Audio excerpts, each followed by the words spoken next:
and we'll just have to see what happens, Stuart. Maybe it will go live. Maybe it won't. It's anything is possible. YouTube says we're live, but YouTube is also just displaying a black screen for the live stream, so that's concerning. Oh well, everyone can just stare at a black screen. They'll probably enjoy that more. Oh no, it looks like we're happening. We're on the internet Yeah, now. we're happening. Things are happening. Quick, do the Hello, theme music. Okay. I've got to do the theme music. Okay.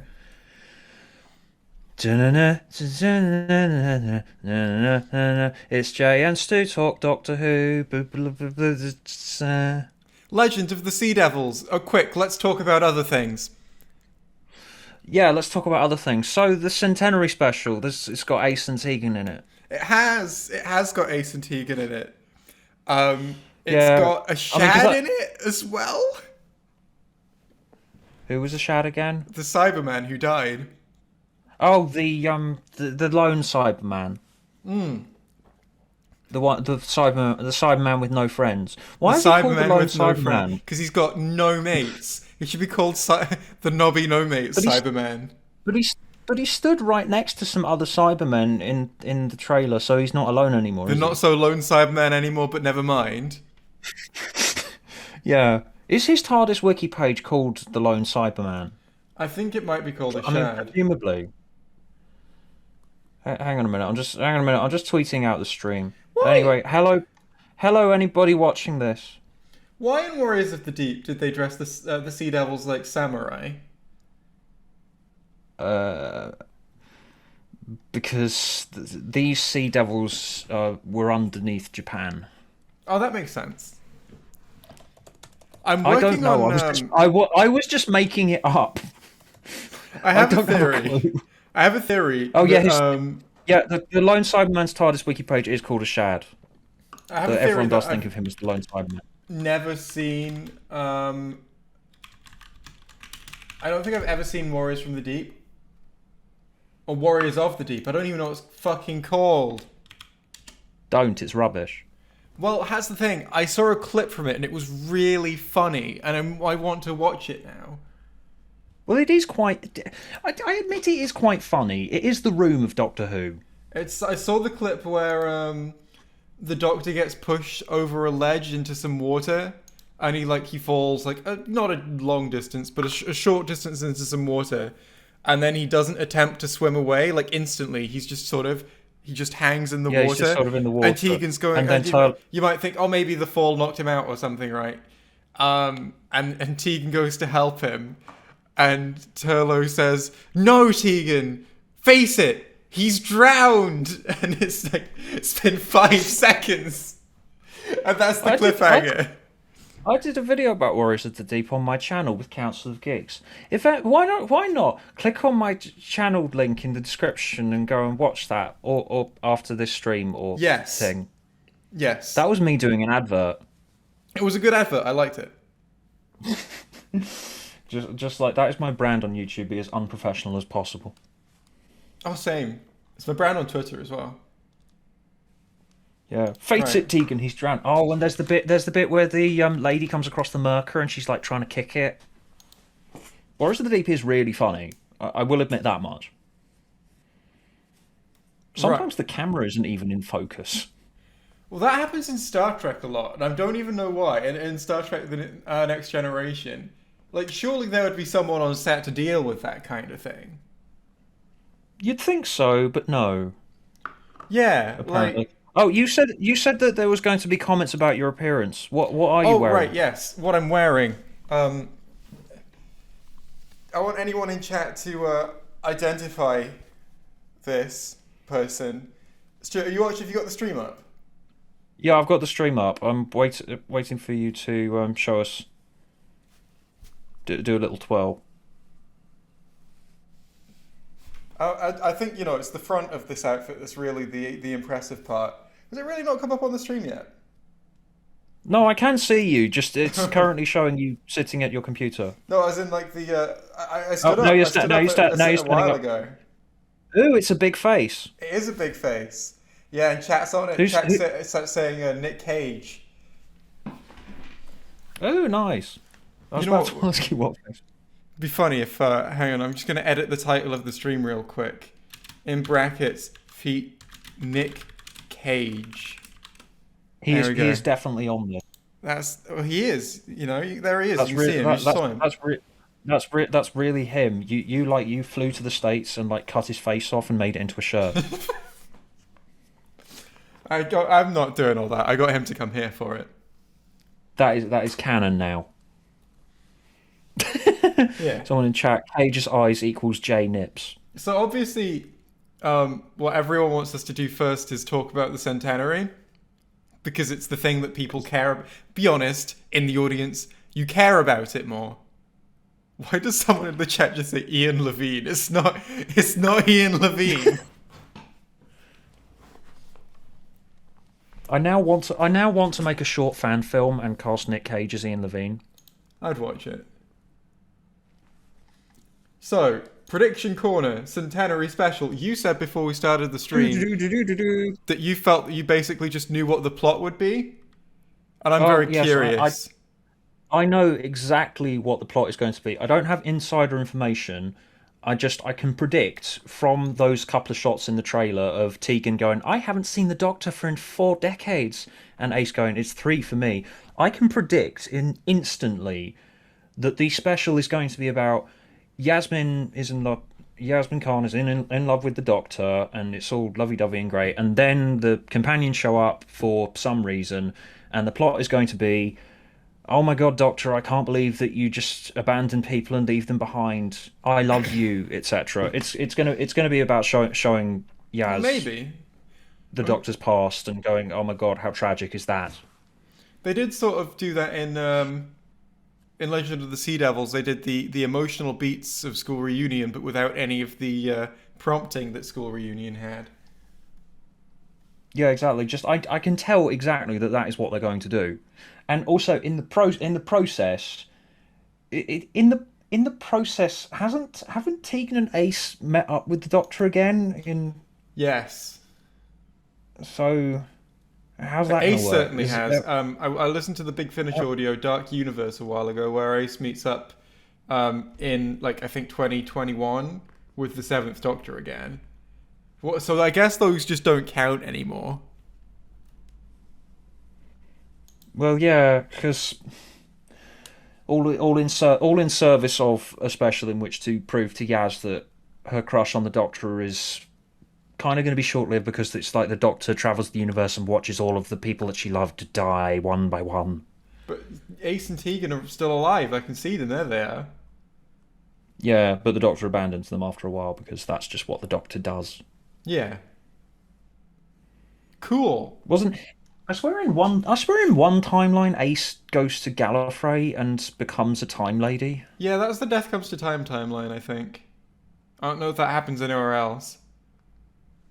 And the Death Comes to Timeline definitely isn't the same one as the main one. No, I think that was the original plan for Ace if the show had continued. That's cool. I would have liked to see that happen to Ace. At the same time, it would mean that she was probably dead in the Time War, though. Yeah, but instead she goes to Earth and starts a charity or something, a charitable Earth. Yeah. That spells ACE, the acronym. Ooh, isn't it so clever? Yeah. See, I liked the if we're doing the whole oh, look at all these companions coming back. I just sort of liked it when in Sarah Jane Adventures where she said that she'd been just keeping an eye on them all, and she mentioned Ian and Barbara, and I've never seen that picture before. What's going on? I'm seeing all these new Doctor Who promotional pictures in Google search results. Wait, so is Linda in the Centenary? I think he is. He's in the trailer, so if he's not in the episode, so we are going to find out who. So we are going to find out who the baby was. I imagine so. Maybe the baby will be the Doctor. Well, probably, because what other answer to that question is it going to be? The Master. Graham. Bell and Vinda give birth to Graham. Imagine if that's the twist. I would love that. I would. That would be so funny. Like, I was about to suggest Benny, but I think it would be funnier if their child turns out to be Graham. Well, thing is, right. Um, I'm not sure there are any mixed race, black and Asian characters in Doctor Who in like the whole of its history, which basically rules out anyone who's not a Time Lord being their like surprise child, because I don't imagine that they're going to have a white child, so it's not going to be like a Shard. That's what my brain is like. A Shard? No, wait, he's white, isn't he? The baby is the Absorbaloff. The baby is Ian Levine. That's what it says in the chat. I just nicked that off the chat. Sorry. I swear, wouldn't it be funny? Every stream that we do now has just a section of "Wouldn't it be funny if the reveal was the thing was the Absorbaloff?" The Absorbaloff has to come back. The centenary special. The centenary special is going to be the big bad. Is going to be the Absorbaloff. It will be incomplete without the Absorbaloff. Oh yeah, totally. And obviously the Daleks are going to be in it because they're the Daleks. I do suspect it's just a cameo though for the Daleks. All the scenes that we have in the trailer are in the same cave. Oh yeah, that's a point. Yeah, they haven't shown us much, have they? Well, they also haven't shown us much of the Cybermen. All of the scenes that we've seen of the Cybermen are in Unit HQ or involve Unit. Yeah, so we've got what have we got? We've got the Master, the Cybermen, and the Daleks. Yeah. Two reunions with old companions, and presumably there are going to be more. Yes. I've just heard rumors and speculation. The other companions are definitely going to be in it. I have heard this. Yeah, because otherwise it's like Tegan and Ace are kind of random choices then. Yeah. You got like a fifth Doctor companion and a seventh Doctor companion there, so presumably there's going to be others. And we were saying before the stream, I think it would be really funny if they've got Bonnie Langford back as Mel. It would, because that's the era that Chibnall slagged off when he was on whatever TV show. Oh my god! Imagine if they've got the Vervoids back. Yeah, that would be fun. Yeah, type in Vervoids on Google search and get the stream taken down for pornographic content. Yes. Do it.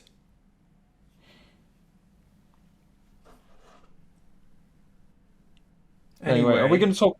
Are we going to talk about Legends of the Sea Devils? Probably not, because it doesn't matter. Probably not. Okay, so like, what companions do we think it's even plausible for companions to be brought back in the show? Like, what do we think is possible there?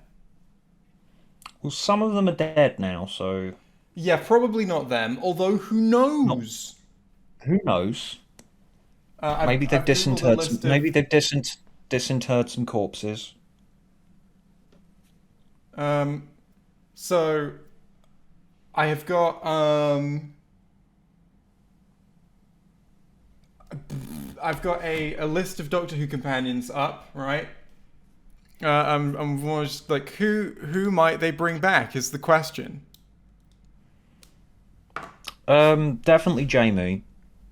Definitely Jamie. I honestly feel like there's no way they're not bringing back Jamie. I honestly feel like it's more than 50% chance that he's in it.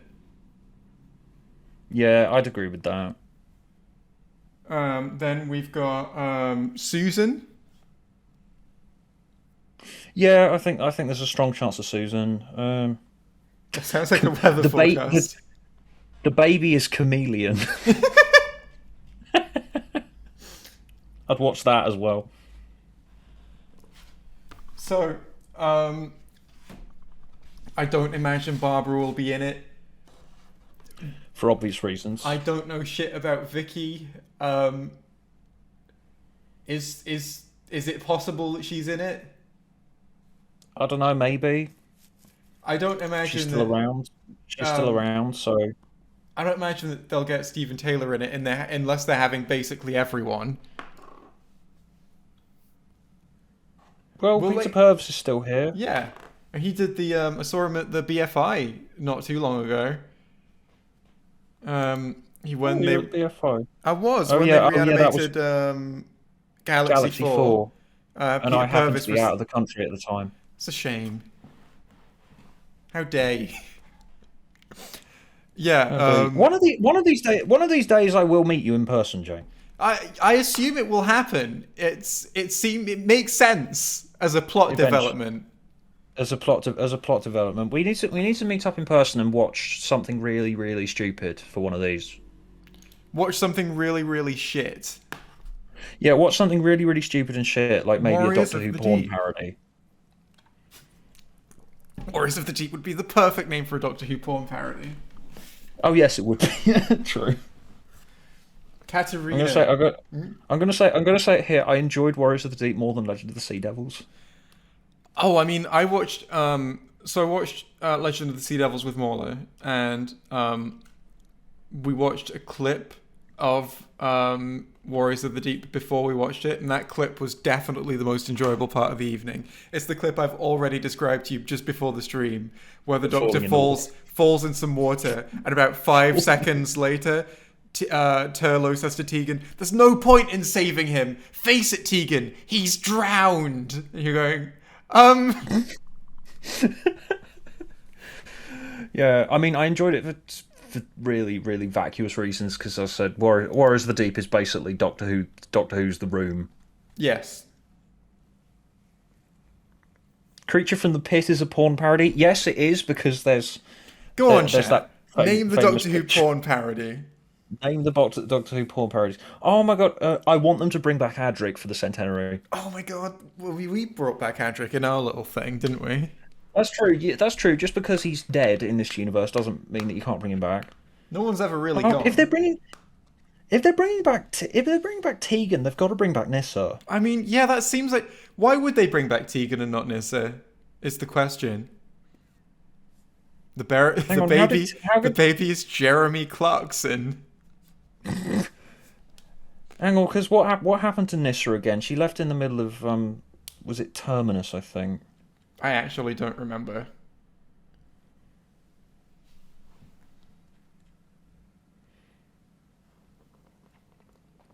And Perry, Nicola Bryant. I can imagine Nicola Bryant being in it. I could imagine, which is again very funny because that's the era that Chris Chibnall slagged off. Well, it's well, it's because most of the people still around are from the later years. Well, yeah. Certainly most of the people still working. Yeah. Oh, do you think Daphne Ashbrook, who's Grace Holloway from the TV movie, she might be in it? They don't have the rights to that character. They could buy the rights to that character. I'm sure the BBC would love to pump money into Doctor Who to get Grace Holloway back. Sure. I mean, they could have. They might. I think strong chance of Katie Manning showing up. Yep, strong chance of her because she is all over this franchise. Do you think? What? Do you think there's Sometimes. any possibility of Billy Piper? I or do anyone think else there's from, like, the possibility new of Billy series? Piper. I think that if they could Or- get Billy Piper, they would have Billy Piper. Oh yeah, definitely. Same with Do you think? Freema and Catherine Tate and They would just stuff this whole thing with like. I mean, it's only going to be 90 minutes, but oh yeah. Louise Jameson, I imagine, could be in it. yeah, I wouldn't. Yeah, I don't see why she wouldn't be in it. I was about to say, but they'd have to explain like what happened with her on Gallifrey. I was like, no, they wouldn't. They don't know. K9, a strong chance as well. Do you think they'd get Adam Mitchell from Dalek? You know what, Stuart? I'm gonna say it. No, I don't think they'll get Adam Mitchell from Dalek. No, there's no way at all. Yeah, it doesn't make sense to me that they'd have Tegan or not Nyssa, so I feel like Nissa's just basically confirmed to be in it. I don't know why she wouldn't be. I guess maybe if she wasn't left on Earth? No, she wasn't left on Earth. They're only doing Earthbound companions, but that would show a remarkable amount of restraint for this story. Yeah, Mel and especially Perry all... yeah, especially if like Dalek, Cybermen, Master, old companions. So I think there's a good chance that we're restricted to characters left on Earth. So that would mean Ace, Ian. Yeah, okay, yeah, Ace, Ian. Susan, kind of, but she's in the future. In the future, yeah. Jamie is Who else was ambiguous left on then. Um, Oh yeah, because who even knows what happened at the end of? Who even knows what happened there? Oh yeah, because they got sent back at the end of War Games. This is basically a test for all of the Doctor Who trivia. yeah, Joe Trying to Grant predict what's would Joe be in Grant it. definitely. I Leela don't wouldn't. see why they wouldn't ask Katie Manning to do it. Nyssa wouldn't. Zoe, I don't remember Zoe what happened wouldn't. to Turlo. Zoe wouldn't, I don't think. Yeah, because at the end of War Games, Zoe and Jamie's memories got erased of the Doctor. Something probably happened off screen in some other bit of canon. Please tell me, chat. I don't know. We would have Starring Nicolas Cage as the alternate timeline Doctor.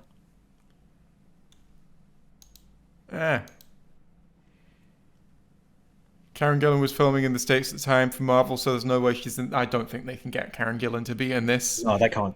They can't get her anymore. She's way too famous now. Yeah. Arthur Darvill might be in it. Yeah, I don't see why not. I guess because he was left in the past. They could have him in old man makeup.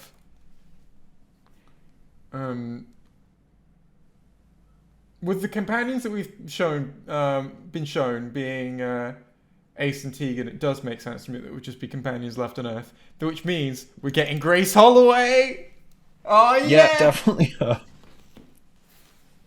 Then again, what even happened to her after the TV movie? Didn't she just leave? Well, no, because the TV movie ends with them going off into the into time and space, doesn't it?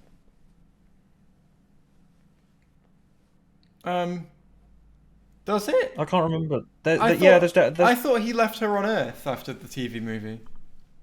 Oh yeah, there were alternate endings in different versions that I've watched over the years. I don't imagine we'll have Adam Mitchell or Captain Jack. Although I imagine the initial draft of this, like when he was writing it a while ago, might have had Captain Jack in it. The initial draft of this definitely included Captain Jack. Yeah. I don't imagine that we'll have Rose because she's in another universe. We might have Martha. Might have Martha. Is Yeah. Freema too famous for the show now? Like for them to get her? No, I don't reckon so. No, I don't reckon so. I mean, what's she been in recently? I don't know. She seems like she's doing a lot, but I'm not sure what. I've seen her, like, her name come up a lot in lots of different stuff, but I'm just not familiar with any of what the actual stuff is. Oh bloody hell! She's got the Matrix Resurrections on her filmography. Was she in the Matrix Resurrections? I never bothered watching it because people kept telling me it wasn't very good. If it says that she... Oh my god, what if they have Michelle Ryan in it? Lady Christina D'Souza. In a sequel to Planet of the Dead. Oh, to be fair, they'd probably try to get Bernard Cribbins if they could. Oh, they definitely would, yeah. Oh my god, do you think they tried to get James Corden?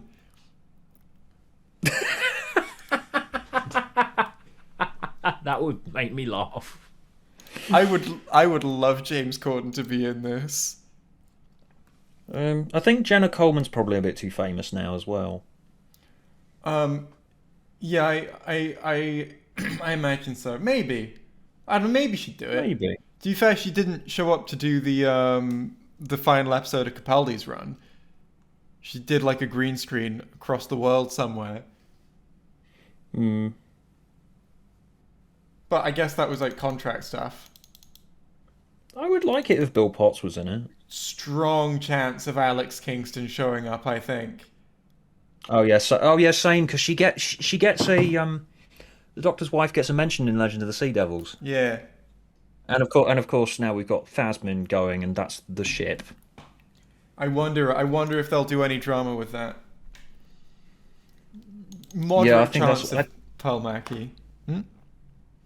Yeah, I think Alex Kingston is almost a certainty. So the ones that are almost certainties are Joe Grant, River Song, um, Joe Bernard Grant, River Crivens? Song. That's entirely dependent on whether he would say yes, I think. Because I there's think no he way they might. don't want him. That's quite a strong chance. The ones that I would say are definites are Joe Grant and Alex Kingston. I don't know. I wonder Why if am I, they'd why am worry I, why about am I including mixing, why Alex am I mixing up Kingston. names? I Why wonder am I I wonder if mixing up they'd names? I wonder if they'd worry about including River Song as like they don't want to mess with the Phasmin stuff, because if they don't have like an intended arc to do with that where Yaz meets the Doctor's wife, I imagine they've that they got- wouldn't include her. They've got to have some sort of drama, and as said from that trailer, I'm getting the impression that the plot of the Centenary is going to be revolving around, oh my god, Doctor, you leave these people behind. How can I be in Possibly. love with someone who's so callous to people and leaves them behind? I think that's what's gonna. I think that's what's going to be what the plot's going to be, and it would make sense to have the Doctor's wife in there, especially since she gets name dropped in Legend of the Sea Devils. So I think Well, she doesn't. She basically doesn't get name dropped. She gets referred to. anyone who's confirmed, anyone who's just definitely going to be in it are people who were left on Earth and are still doing frequent work for the Doctor Who franchise elsewhere, right? So Ace and Tegan, yeah, that very much applies. They're all over Big Finish, and I think they filmed like season trailers, like those the box set trailers when they come out. They get actors who are in the seasons to film trailers for them, like it's like these little skits. I don't know if you've seen those. They had like No, I haven't. they had Sylvester McCoy and Bonnie Langford come together to film something to promote Series 24, and it was like this weird thing set in the future where Mel is this industrialist doing a bit of a Dragon's Den parody, and then the Doctor pitches an idea of him playing this. This is real, just to be clear. Mel is like in charge of a Dragon's Den thing in the future, and the Doctor shows up, as played by Sylvester McCoy, in a big cloak that's covering his face. And she asks, "What are you gonna do?" And he takes out some spoons and starts playing the spoons. And then Why have I she not goes, watched this? "Doctor," and he takes down his hood and goes, "Mel!" And then they like hug or something. I don't remember what happens next. And then it's like, "Please buy season 24 on Blu-ray." Why have I not watched this? Oh, you That gotta watch sounds them all. hilarious. Oh, I've There got to are, watch that. we could you know what, we could do an episode on them. I feel like Yeah, that should we might be do worth that? doing. Yeah. That might be worth doing. Should we just watch them live now? Because no one gives a shit about Legend of the Sea Devils. Is anyone in chat annoyed that we're not talking about Legend of the Sea Devils yet? Yeah, I'll answer that question, because we did discuss just doing like 10 minutes on it towards the end of like a 2-hour stream. So how long have we going? We've been going for 30 minutes and we've not done Legend of the Sea Devils yet. Jesus Christ! You see, people are going to blame me for dragging us off topic, but really, I'm not. It's just that uninteresting. I wonder as well, Stuart, if they're going to try and get previous masters in it. If they're going to try and get Michelle Gomez, John Sim, Eric Oh God, Roberts. Can they get Eric Roberts? I want it to just be Eric Roberts. I wanted to just be Eric Roberts as well. Someone in chat said I was promised Nick Cage. Nick Cage is here. He's been here this whole time. You're just unobservant. Stand up and show him off again. Yeah, here's Nick Cage. There you go. What is a Legend of the Sea Devils? Because I swear that Eric Roberts has been in some Big Finish. So he has his own Big Finish series. Oh yeah, he does. Masterful.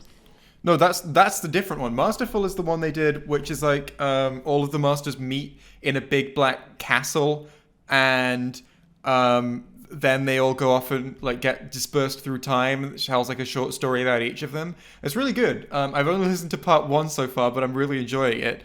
But part one is great. Oh, I should try It was that. released for the 50th anniversary of the Masters' first appearance. But not to be confused with Masterful, the Eric Roberts series is called Master with an exclamation point. Not to be confused with Master, the other Big Finish series about the Master, which doesn't have an exclamation point, or the War Master series that the Big Finish do. Master exclamation point sounds like a Broadway musical based on the Master. It absolutely. To be fair, if anyone was going to do a Broadway musical based on the Master, Eric It Roberts would should it would be, be the Eric Roberts one. and I Yeah. would go. I Yeah, I would. would watch that. And I hate musicals. I would love that musical. Do you Um, reckon John Sim's going to be in it? it's a strong possibility. He's does Big Finish. He was happy to return a couple of years ago. For a couple of years ago, it's like what was it, 4 or 5 years since World Enough and Time. World Enough in Time, yeah. He was really good in World Enough in Time. He was. Um, but yeah, I think Joe Grant will definitely be in it. I honestly give Alex Kingston Riversong like 50-50 because I'm not sure that they would want to include her. Same with Bernard Cribbins. 50-50 because I'm not sure he would say yes. Who knows what he's going on in his life at the moment? Because he's not doing. That's the thing, right? If they do constant work for the Doctor Who franchise, they're probably up for doing more of that. On the on-screen stuff, yeah. Bernard Cribbins hasn't been contributing to Doctor Who for a while now. Hang on, let's see. If he's contributing to Doctor Who, he's doing Big Finish. I'm logging on to Big Finish to have a look. No, not Oh Audible. yeah, yes, yes. Person who asked me in the chat. Yes, I would watch Watership Down the musical. Right, I need to use my laptop for this. Hang on, because I'm signed in on Bring my back the laptop. Raston Warrior robot. Stuart, Yeah. for the next writing stream we do, I was tempted to pitch a script where we bring back the Raston Warrior robot. I don't even know much about the Raston Warrior robot. I don't think there's actually any more to the Raston Warrior robot than literally just the scene in the Five Doctors. Alright, if we go to Big Finish. I'm looking through the chat, and literally no one is annoyed so far that we haven't talked about Legend of the Sea I mean, we're Devils. probably going to have to do it at some point. We're definitely going to have to do it at some point. Let's just see how long we can go without mentioning it. It's like, here's the thing. I really respect all the actors who did Big Finish before going into the main show of Doctor Who, because it's like, that really shows a love of the franchise to me. It's like, Bernard Cribbins is one of them. He was in a Big Finish play called The Horror of Glam Rock before he did the main show. Oh yes, he was, wasn't he? Oh, and he was in the fucking Peter Cushing movie. Oh yeah, that too. I imagine he's a lifelong fan then. He plays like a slimy band manager called hang on, what's his character's name? Arnold Corns. Oh, yeah, he came back to do Big Finish once. He did one 45-minute Big Finish play after his appearance in the main show. So, a firm maybe for him. I don't imagine that Big Finish haven't been asking him to do more work for them. I assume he knows that the door is open if he wants to. Right? Yeah. I mean, no one would say no to that. I mean, I'd love to hear a Big Finish story where they have Bernard Cribbins meet a doctor that comes after the 10th Doctor, preferably the 12th Doctor because I think that's just the best fit. Where because Wilf's character was so concerned for the Doctor regenerating, and I'd love to just have him see, oh, it works out. Here's who the Doctor has become, and coming to terms with it. Seems like a really fun story to do. But at the same time, you would want lots more focus on him. Someone in chat said Lucy Miller is canonically a TERF, and I instantly knew exactly what line of dialogue from the Horror of Glamrock they were referencing. I remember that. But what line? I can't remember. I'm not gonna say it. Okay. Yeah. It has a slur in it. That was written in 2006. Yeah. Do I want to go back and listen to that? I mean, it's Ryan Sinclair is definitely in it. It's not it's very much the kind of thing that Lucy Miller would say as an offhand remark. Right. Oh, someone in chat has just said we want Sea Devils. Okay, so that's one vote for we should start talking about it now. All right. So I've decided to take that as a prompt to do an advert for my plush. Oh, okay, go for that. You can buy my plush if you like. I've forgotten to link in the description. Just Google JXE plush. It comes up. You can get a little rhino, and you get the timestamp is on the shirt. I mean, you do get a rhino. That's not optional. It comes with a rhino, and you get a little plush with the timestamp of the fall of Doctor Who on the shirt. Just Google JXE plush because I forgot to link it. There we go. I did the advert. It was very good. Hooray for adverts! Can I advertise my new podcast? Yes. Okay. Yeah, I've got a new podcast. It's called Abnormal Stories, and it's a podcast in which I read weird stories that I've written. Oh, that sounds fun. With some music over the top. It's available now on Spotify, Apple Podcasts, I think it's called now, Audible. It's on Google Podcasts as well. It's wherever you get your podcasts. Neat. I didn't even know you were doing this. Yeah, I probably should have mentioned it. Yeah, the latest episode is about a little girl whose dead father is brought back. Whose dead father. Yeah, there's a little girl who her dead father is brought back to life so he can continue working at a graveyard for a living. Ooh, that sounds fun. Yeah, so why don't you go and subscribe to my podcast and also subscribe to my YouTube channel and also give me all of the attention in the world ever because I crave attention. Leave some for me, but you can have the rest. I can have some attention. So yeah, Abnormal Stories. You can have most of the world's attention, but I'd like a bit of it. Yeah.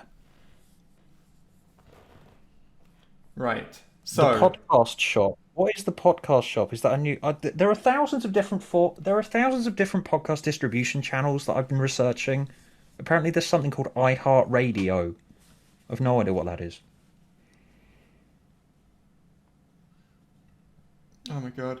Hang on, are you there? Are you there, Jay? I can see your mouth moving on the stream. I am here. I am here. Can you not hear me? Right. Oh, I can now. I just opened my laptop and remembered that I've currently got a tweet going with 600 quote tweets.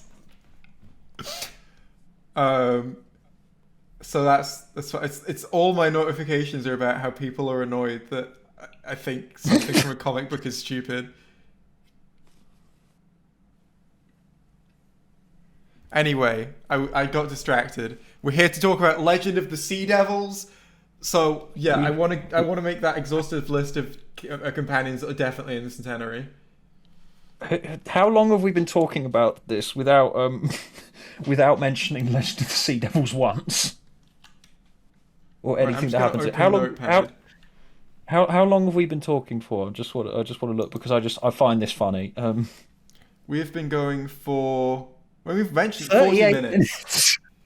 Are we going to go for an hour? We could. I want to open. Yeah, I've got a notepad here. Right. So Joe Grant. So like 100% is my first category. Then 50-50 is my second. And not at all like no chance is going to be the last category, but I don't think we need to fill that up. We just need to. Oh, there's expand media companions. Okay. So I just want to make a list of the 50-50 and 100%. Right. So Joe Grant is definitely in it. There's no way she's not. River Song is 50-50. Wilf is 50-50. Amy Pond is no chance. Amy, I was so busy saying the word chance that I wrote her name. Ponce. I've written Amy Ponce now. I started saying chance as I was writing Pond, and I wrote Amy Pants. Then I wrote Amy Ponce, and now I'm there. My brain doesn't work really. Don't you think, right, that it's really clever that Amy Pond's second name is Pond, and River Song's first name is River? I do think that's clever. It's really clever. And also, don't you think it's really, really clever that Yasmin and the Doctor is a ship, and also in Legend of the Sea Devils there is a ship? I do think that's funny. I really like that episode ends with them blowing up a ship. I don't think it's intentional, though. God, that's a joke going in the video. You know, something else about Legend of the Sea Devils. Let's make a comment about Legend of the Sea Devils. Isn't it funny how the creator of the Sea Devils' name is spelled wrong in the credits? Is it? Oh my god, I did not know that. They forgot one of the L's. I did not know that. Oh my god. So just to show how like little effort was put into this episode. Well, it was clearly a very slapdash production. Oh my god, have we started talking about it now? Okay, we should mark the... We need to... This is just a short tangent. We now need to go back to making this list. Where do you want to put Ian on this list, Stuart? 100% 50-50 or no chance? Well, he is 97 now. But that's not going to stop this show, so I'd put him in 50-50. Alright, Ian is in 50-50.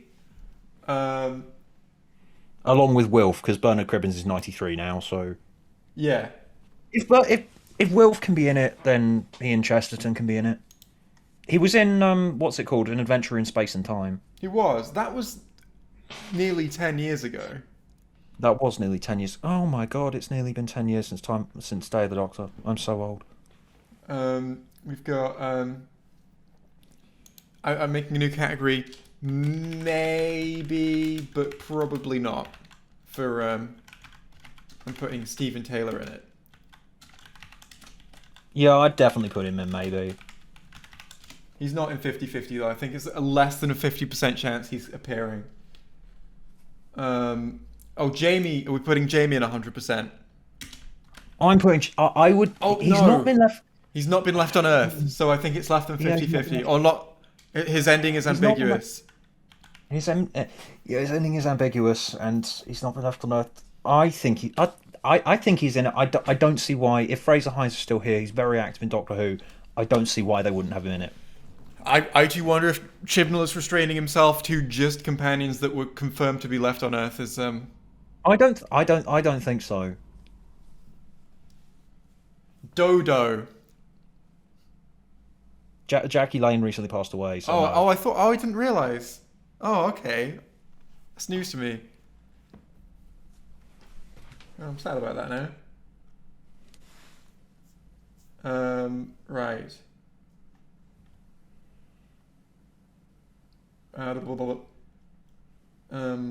Susan I'd probably put in 50-50. Oh right, yes, Susan. I forgot about Susan.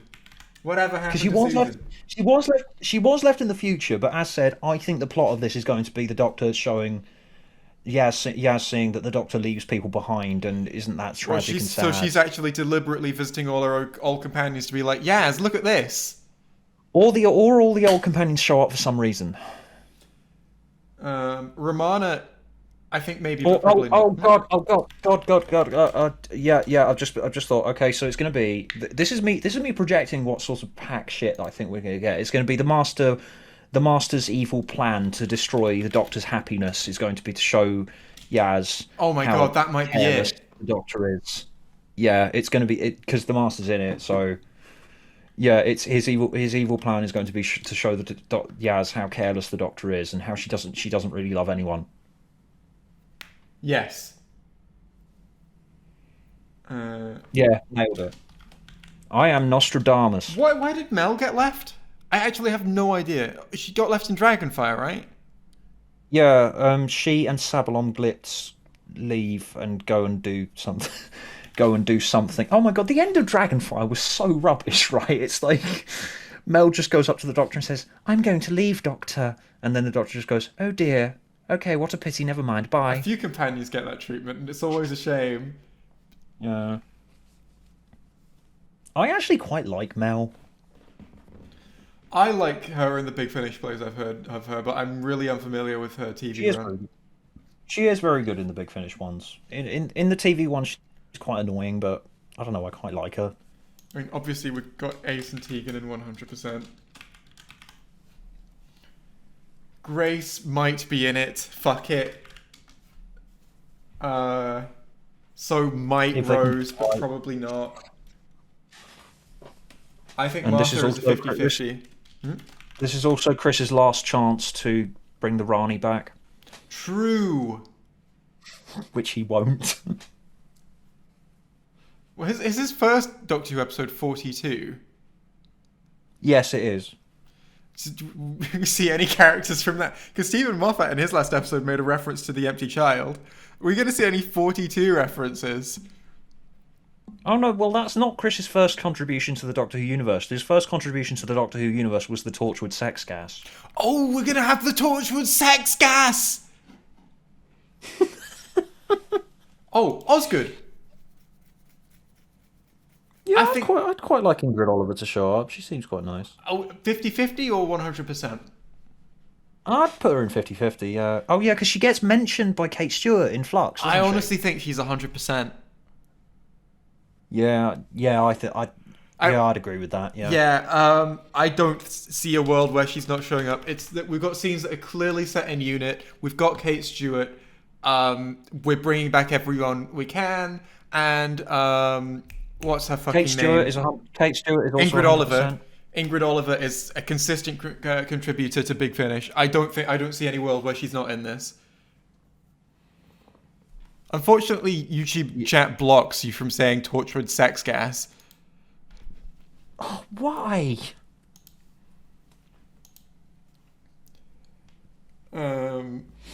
Let's put Captain Jack in No Chance. I was literally already on my way to type that. How did that happen? Yeah. How did we both just think, let's just confirm that Jack won't be in this?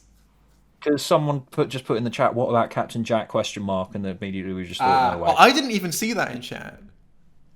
Because that's the thing. Captain Jack was almost certainly in Flux at some point. Yes. Yes, I At some feel point that in you're either right. writing or production, I think he was definitely in Flux at some point, or supposed to be. Can we put James Corden in maybe? I don't think he's going to be in it. No, I don't think he's going to be in it. But he did do that Gavin and Stacey special the other year. True. I don't think that they asked him, to be honest. No, probably not.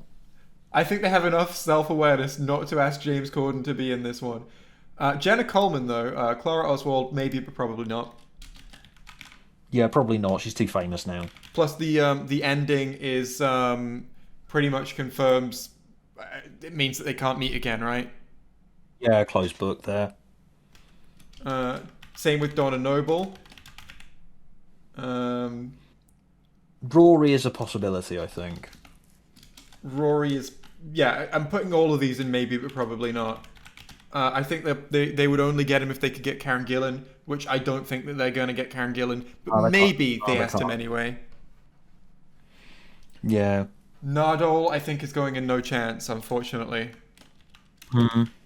Oh, I don't think What they're was the getting horrible it. ending again? I need to He watch season he 10 again.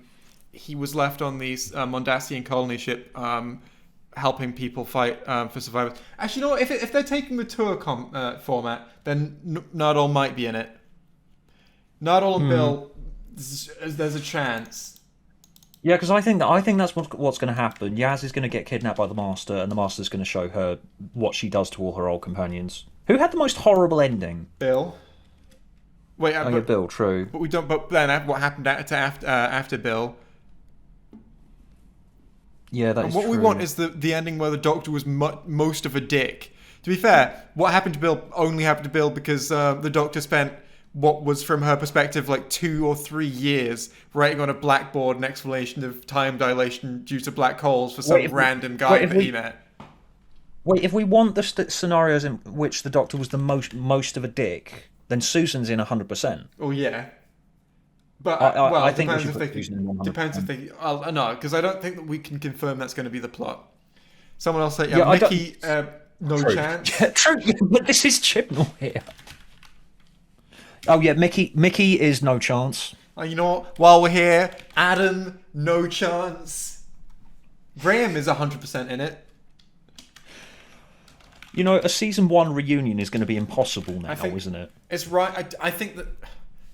Is there any reason that Tosin Cole would reject being in this? No. All right, I think he's 100% in it then, because there's no way they didn't ask him. Yeah. Um. Because like you got the end of time where they do like the tour of all of the companions from this era, Yeah. and at the end of Twice Upon Time, they got like Clara shows up and Nardole. Like that's tradition in this. That's tradition. Wait, what about Ricky? Is someone's asking in the chat. Who was Ricky again? That's the alternate universe version of Mickey.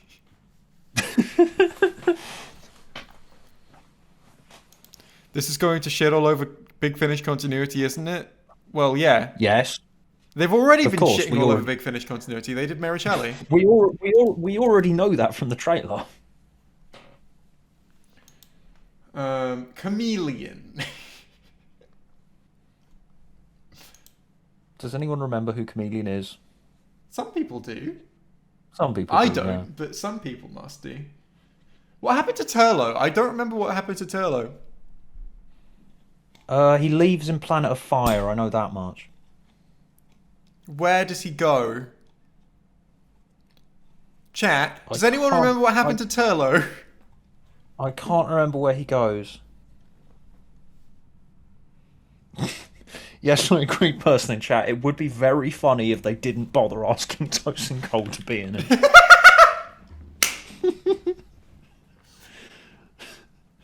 Well, he's busy doing The Force Awakens or whatever. He's playing that character. Do you know he was in The Force Awakens? He played the Force. He did. He woke up. There's a shot of him waking up. I'm kind of. I think we've got this list down. He opens his eyes and says, "Oh no, oh no, I'm awake, and my parents are dead." All right, I'm happy with this list, and I will be shocked if we're wrong about any of the 100%s. If Ryan, Graham, Osgood, I mean, and then the others that. So Joe, we've seen Ace, Kate, and Tegan in the trailer, but if Joe, Osgood, Graham, and Ryan aren't in this, I will be shocked. I would put Susan at 70% actually, because like. If it turns out that I'm right about that plot, then I think she's almost a dead certainty. I mean, yeah. If I'm right about that plot. Tim Shaw. Tim Shaw for the century. Honestly, yes. Putting him in 50-50. I'm someone not just sure. said K9. Well, he's in. I've put him in 50. I fit him maybe, probably not. Yeah, because didn't they? Wasn't there that thing where he wasn't supposed to be in Journey's End because they don't have the rights to him anymore? What is it with that Australian company that did the spin-off? Yeah, so like they kind of broke the rules by putting him in Journey's End. Oh, I didn't know that. Well, that's funny. Did they get sued? I remember that thing at the time. I don't think they got sued. Oh, I didn't know that John Leeson voiced Bungle in Rainbow. Neither did I. I like Rainbow. Oh, Clyde and Ronnie from Sarah Jane too. That's honestly a shout. Because Ronnie recently showed up to do the Doctor Who Redacted thing. She's in that. The Big Finish played by the BBC. You know what weird times we live in. They got Ronnie to show up in it. Someone asked hyphen with a 3.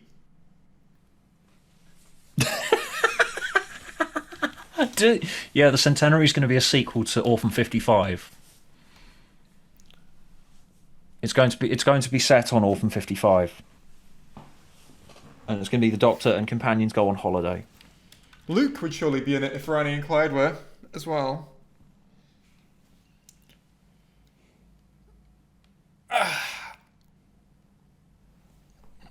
Wait, she's married to Sacha Dhawan? Is she? Hang on. Who's married to Sacha Dhawan? Surely she's like much younger than he is. That's what someone said in chat. I assume they're talking about Rani, as in the actress, not the fictional character.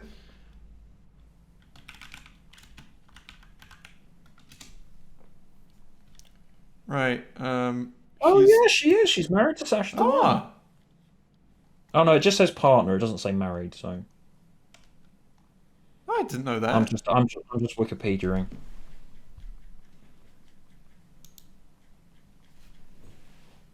The most recent chat message says Anne Robinson bot. From Parting of the Ways. Maybe. Anything is possible. Anything is possible.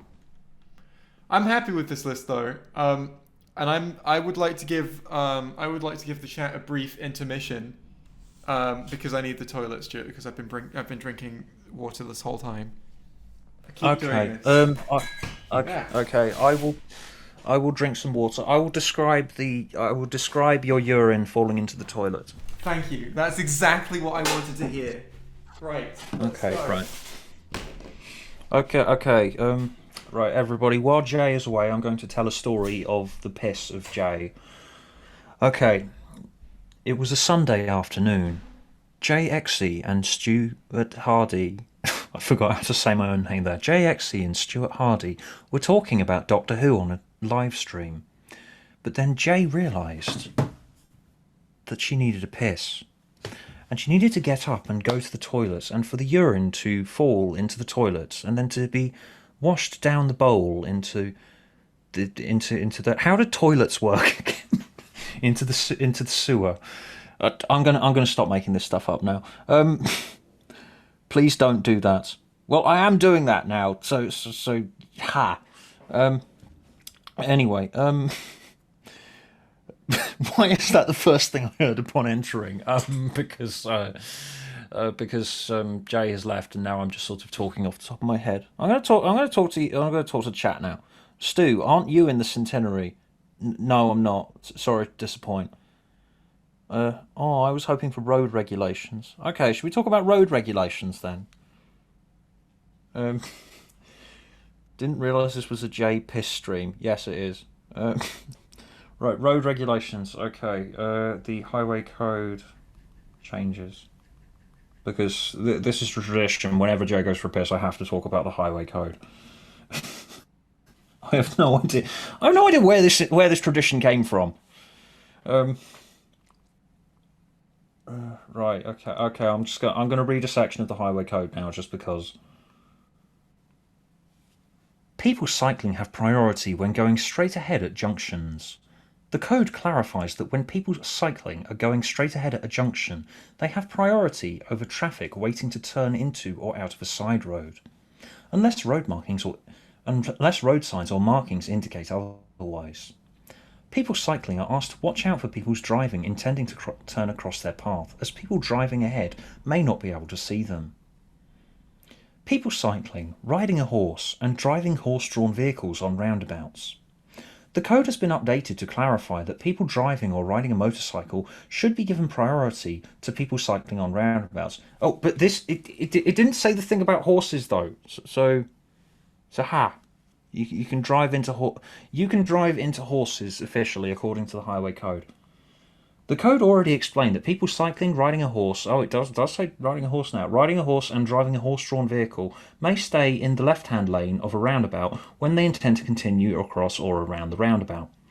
Guidance has been added to explain that people driving should take extra care when entering a roundabout to make sure they do not cut across people cycling, riding a horse, or driving a horse-drawn vehicle who are continuing around the roundabout in the left-hand lane. Parking, charging, and leaving vehicles. The code recommends a new technique when leaving vehicles. It's sometimes called the Dutch reach. This is just how screwed up my brain is. My immediate thought was, I bet that the Dutch reach is also on Urban Dictionary as some sort of random pornographic act. Hang on, I'm going to type that in now. Urban Dictionary Dutch reach, because it's definitely going to be something gross. Oh, yeah, it is, and I'm not going to read what it is because it's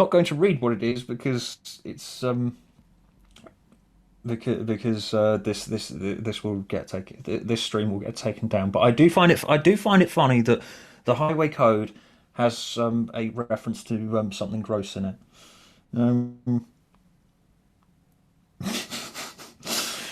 You've all gone to Google that now, haven't you? Yeah. So why don't click away from this stream right now and Google the Urban Dictionary definition of the Dutch reach. I don't know. I should probably go back and explain what it officially means according to the highway code. The code recommends a new technique when leaving vehicles. It's sometimes called the Dutch reach.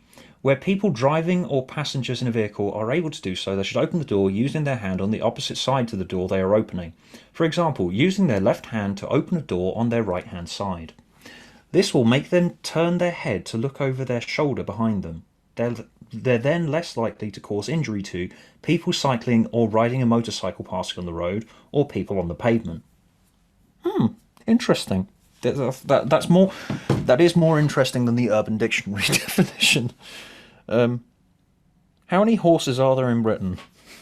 Someone in the chat has just asked, how many horses are there in Britain? 3. If you see any other horses, they're all fakes. They're all, you'll see a horse in a field, and you'll think, that's a horse. But then you'll stop and you'll keep looking at the horse and realise, wait, why isn't it moving? And then you go up to the horse and realise, oh my god, it's made of plastic. Why has someone put a fake horse in this field? And that's when you look around, and that's when someone whacks you in the face and kidnaps you and puts you in the boot of their car. Anyway, I'm still just talking off the top of my head, and Jay is taking a very long time to do this piss. Shall we? Jay fell in. Yes. I'm going to have to explain to Jay how to piss effectively, piss efficiently, because this is a job. So like, you should have to, toilet breaks. Toilet breaks can't go on for that long, can they? Jay is dead. What is happening? Has someone just joined the stream? Yeah, basically, Jay has gone for a piss, and it's taken a while, and I am here, and I'm talking about horses again. Stu, wasn't Stephen Moffat's massive brain confirmed to be in the Centenary? Yes, they cut a piece of Stephen Moffat's brain out and put it on a stage and made it play with spoons like the Seventh Doctor. Yeah, that's one thing that we haven't talked about on this stream so far. Are the old Doctors in it? Because everyone always wanted them to be in Day of the Doctor, but then they weren't. Well, they were, according to the Five-ish Doctors reboot. Apparently they were in it.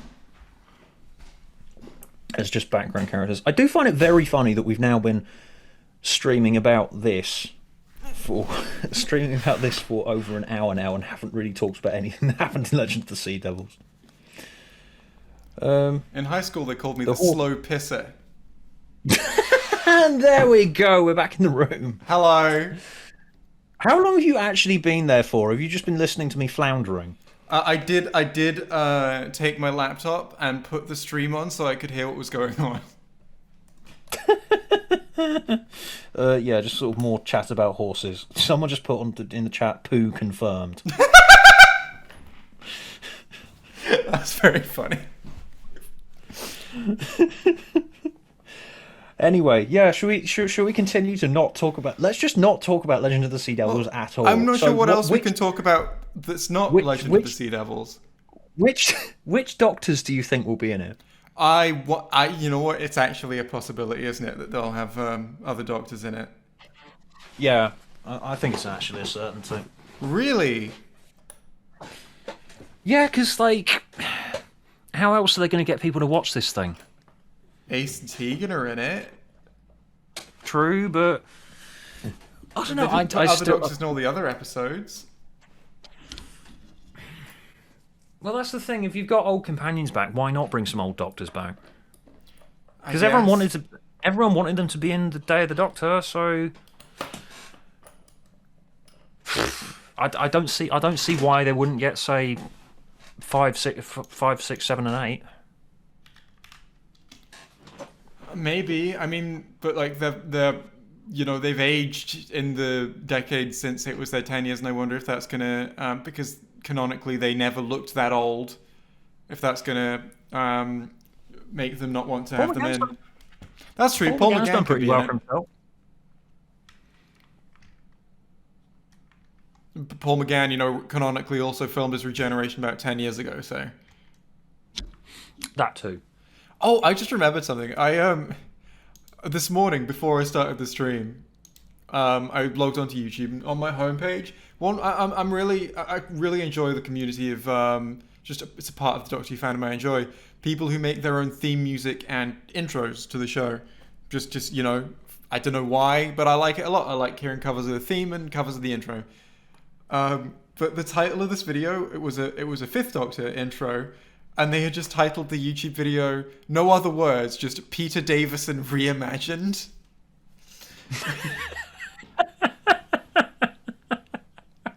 Peter Davison reimagined. Really just makes me feel like it's an advert for like the new version of Peter Davison. I really like Peter Davison reimagined. As a title for, I want that to be a title of like Peter Davison to do a one-man stage show. Yeah, I would watch that. I would go watch Peter Davison's stage show.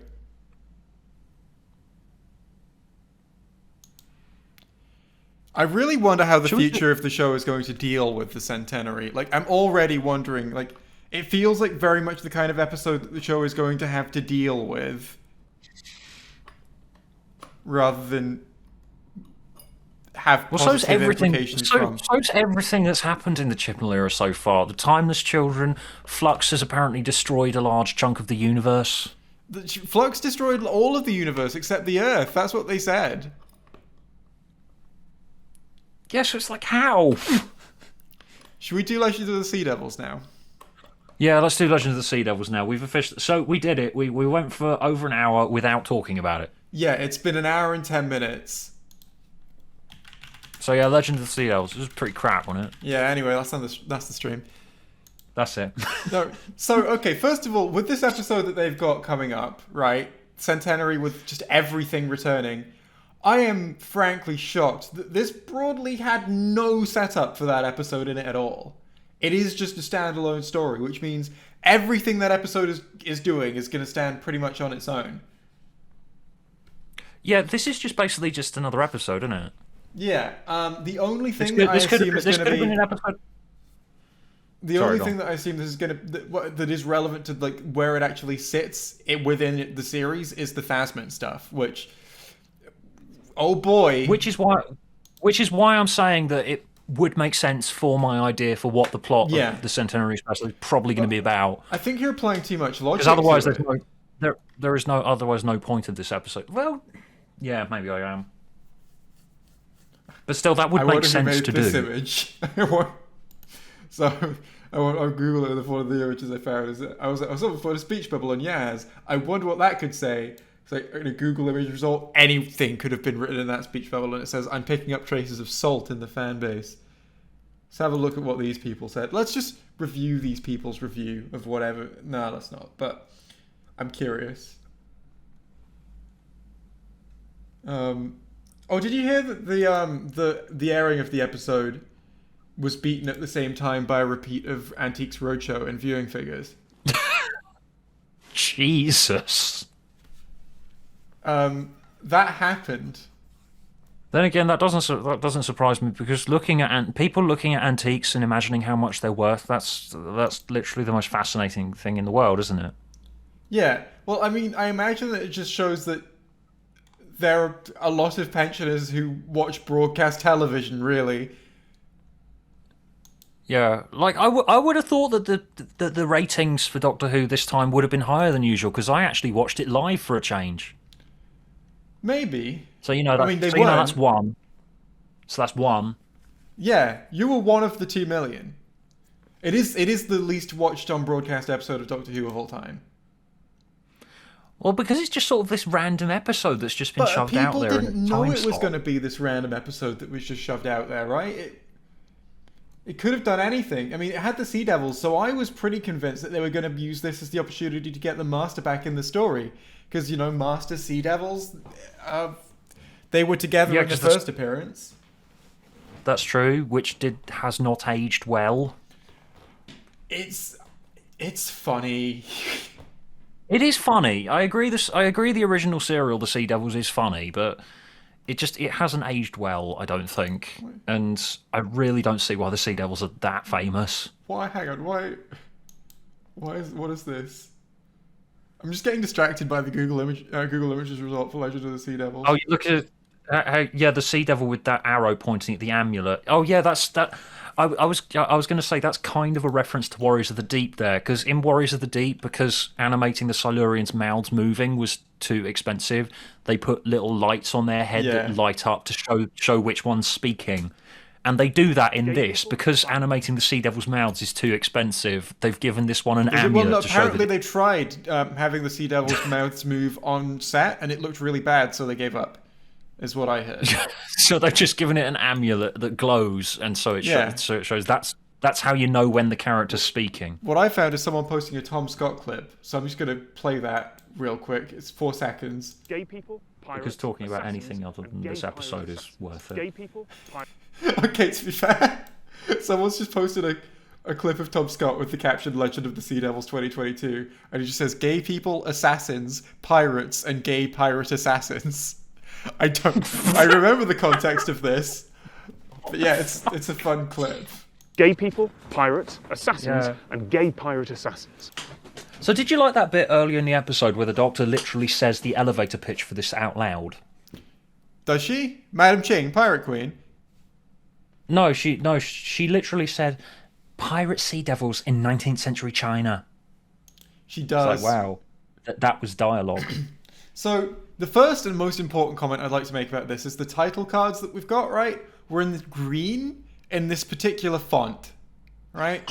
You'll see that on the stream in a bit. The delay seems to be really long, so eventually you'll see it. I guess, you know what? Let's talk about something else while we're waiting for it to come up for you. How are you? I feel fine. We'll read the first super chat. How do you feel about ignoring Missy's death? Chris even said that's a gap the fans can fill. Oh, good. Here's an idea, Chris. Why don't you write your own damn show? I agree with the super chat. Yeah, the fans can write that for me. As go away as an attitude. By the way, if that's an interview that he did, could you please give me the timestamp on that for the video that I'm definitely going to make about all of this? Yeah, but that's the thing. If you do a video about all of this, you have got to make the fall of Doctor Who 2, and it's got to be 5:14. Yeah, that's the plan. And an extra. Hang on, what is it? 5:14. 23. What are the seconds again? 23. I know, 'cause I've got a little 23. plush here. So you've got you can buy now your by your googling follow-up has got to JXE be plush. your follow-up has got to be 5:14:24. Yes, 1 second longer. What if it's 6:25:34? One figure more on every column. That'd be a lot of work. Just add a really, really long black screen. So the font is definitely on screen for you right now, right? The title I can card see it. font. Someone in chat said, I knew I wasn't the only one who thought the font looked like shit. Honestly, I mean, I'm not even here to comment on its quality. I'm here to comment on its resemblance to Shrek. Oh yeah, it does. That is just Shrek. That's just the fucking Shrek font in green. And I'm not even sure why it's in green. Is it because sea devils are green? Is that the rationale there? The sea devils aren't green. They're a bit green. The sea is green. It's not. Sometimes. It's blue. They're sort of dark green. There's sort of bits of the sea that are green. Seaweed is green. That's true. Oh, does that mean the evil weed from Fury from the Deep is coming back? Yes. Oh, and if so, that means that they've found copies. They found Fury from the Deep. Oh, that would be fun. I really shouldn't do conspiracy theories like that because that is legitimately how this fandom's mind works.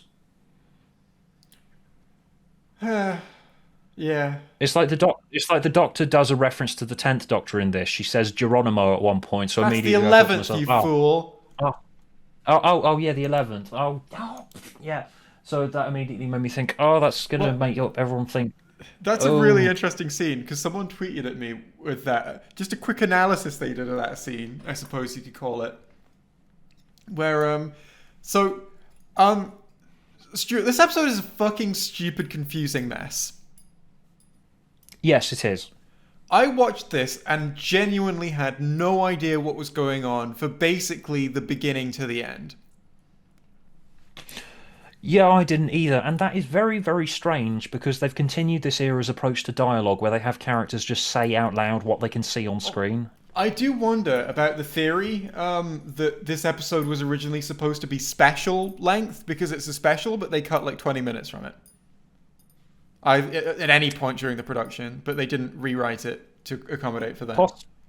Possible, because they haven't done the special thing where they had just make it 10 minutes longer just to set it apart like they did with Planet of the Dead. It's the only special, well, it's not actually, is it? I was going to say, I think it might be the only special in Doctor Who history that is shorter as an episode than the episodes that are airing around it in the normal season. I mean, you've got stuff like Dimensions in Time, but that didn't have normal episodes airing at the time, so I don't think that counts. You know, it was the longest piece of Doctor Who for ages. That's not. I don't think you can call that a special. It didn't air on TV. Did it air on TV? Yes, it did. It aired on TV, and the way that I found it was listed as a special episode of Doctor Who. It's like the one-off specials that that are made as specials in this way, right? Yeah, they're always longer than a conventional episode at the time. Yeah, because like things like Time Crash and Night of the Doctor are like online minisodes. This is shorter. It's like 45 minutes, and the episode. Is it 45 minutes? I think it's 46. Which is it's closest to 45 minutes than it is to 50. It's much closer to 45. And yeah, the episode's conventionally 50 minutes at the moment. So they actually lost time for this special, which does sort of help with the theory that this clearly suffered a troubled production.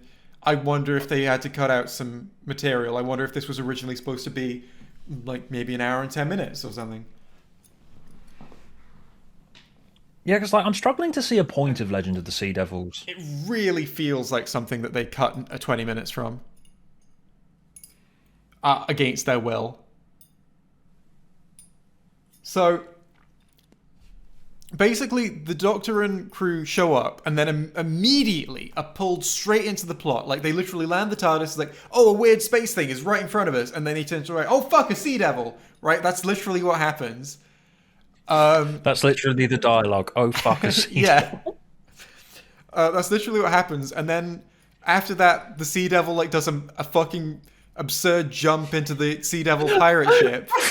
You remember that, right? Funniest effect that I have seen in Doctor Who for fucking. So there's a flying pirate ship. 2006. A flying pirate ship then shows up, and the sea devil jumps about 5 stories into the ship, And it's not like a crazy, like, it doesn't look like a particularly nimble creature. It just looks like it did a normal jump, but then went really far. It's really funny. Hey, people were sharing that as a GIF. Someone sent that GIF to Jay so we can show it on screen because it is hilarious. Oh, hang on, let me... I'm going to go to Twitter and search Legend of the Sea Devils to see what comes up.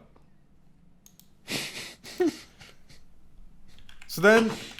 You know what? Here's one of my most concrete complaints about Legend of the Sea Devils, because I actually understand that this happened in the episode, and I don't like it.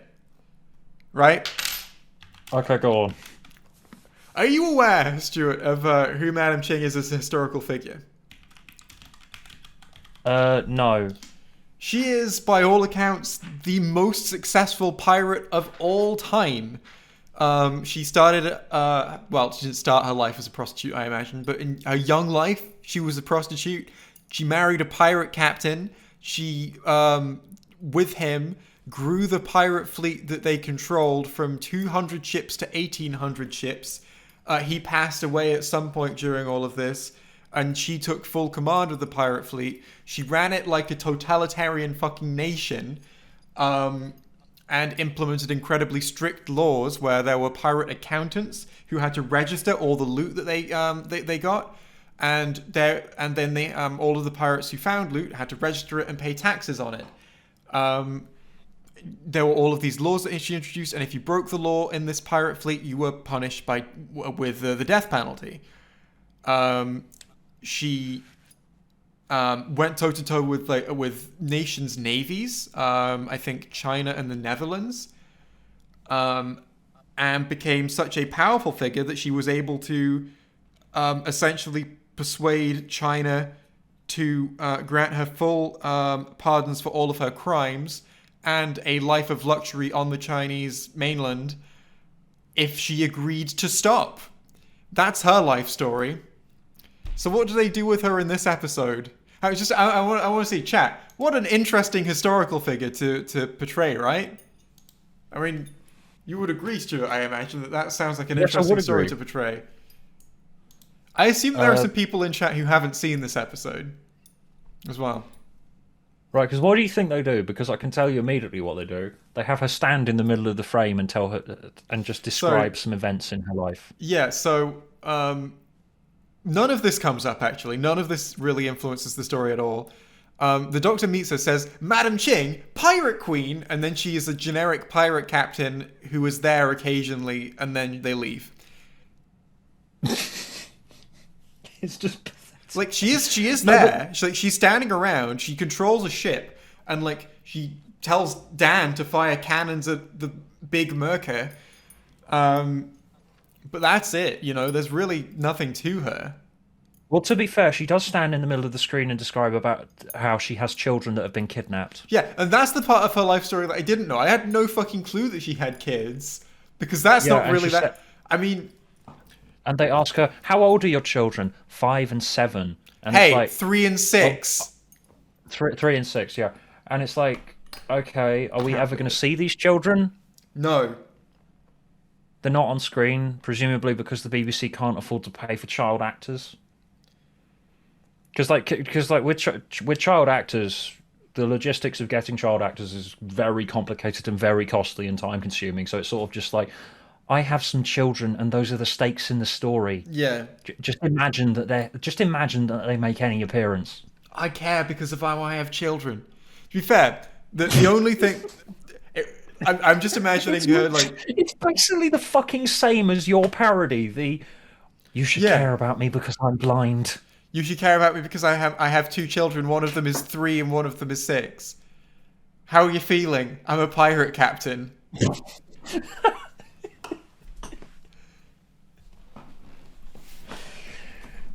It's like, are they even trying?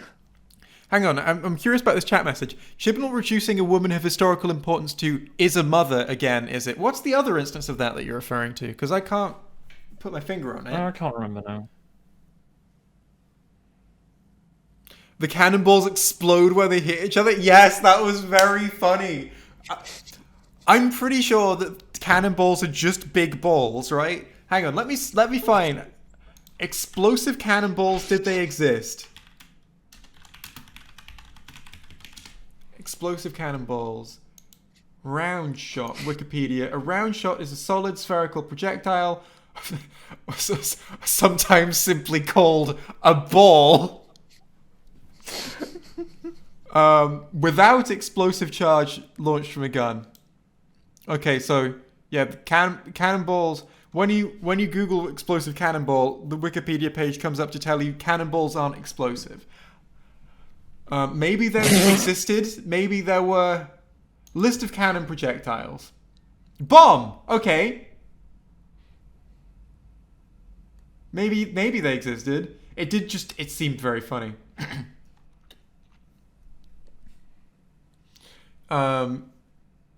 Shell, an explosive anti-material and counter-battery projectile of iron with a cavity packed with high explosive bursting charge of powder used to destroy enemy wagons. Breastworks, or opposing artillery. 2 types of fuses were used. Impact fuses detonated by the bursting of the charge by percussion, and time fuse cuts a length measured in seconds. Okay, I mean, but were these used? I don't care. I don't care anymore. This is just referring to general artillery, and like, yeah, I know that shells exist. It was funny. It was funny because I'm like, my brain went, that's not supposed to happen, I think. Yeah, it's like the difference between this episode and most other Bad Chibnall episodes is I was openly laughing at it. Oh, I was openly laughing at Flux. Like, but the main reason I was laughing at it wasn't to do with like anything that was happening on screen. It was because this episode basically doubled down on all of this era's worst impulses. Oh yeah, it did everything. Like, it did everything that the era. It introduced some new problems as well, though. Like, I've never found a Chibnall era episode to be this just incomprehensible before. Like, I just didn't know what was going on as I was watching it. And I was trying. I was doing my best. Just the funniest thing about it, though, to me, was all of the characters saying out loud stuff that I can see is happening on screen.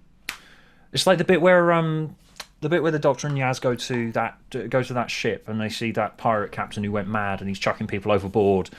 And while you can see him going mad and chucking people overboard, you literally hear Yaz say, "He's chucking people overboard to die in the water." Yeah. Literal line of dialogue.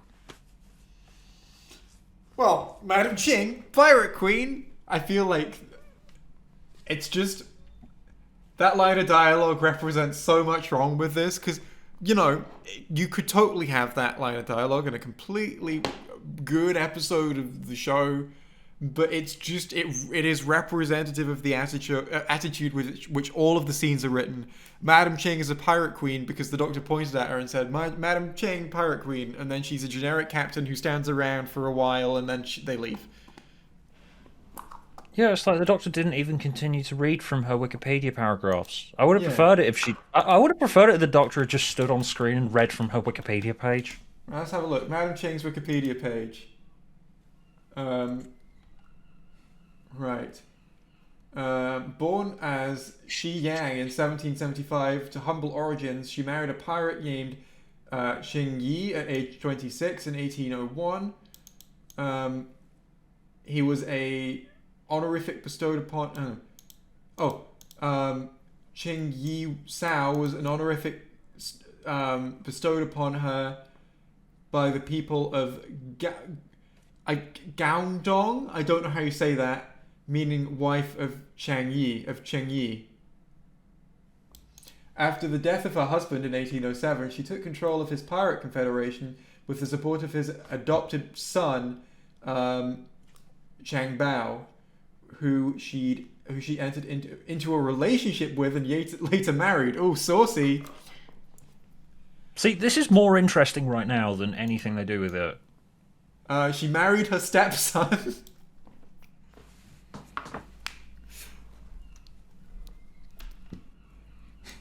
That didn't get mentioned in the episode, did it? No, it didn't. Oh, that's quite funny. But that's the thing. They keep doing things like this. Like there was that bit where Yaz and the Doctor go deep underwater and they see the seabed falling through, and a character literally says, "The seabed is falling through." Oh yeah. Yeah, I can see that. Thanks.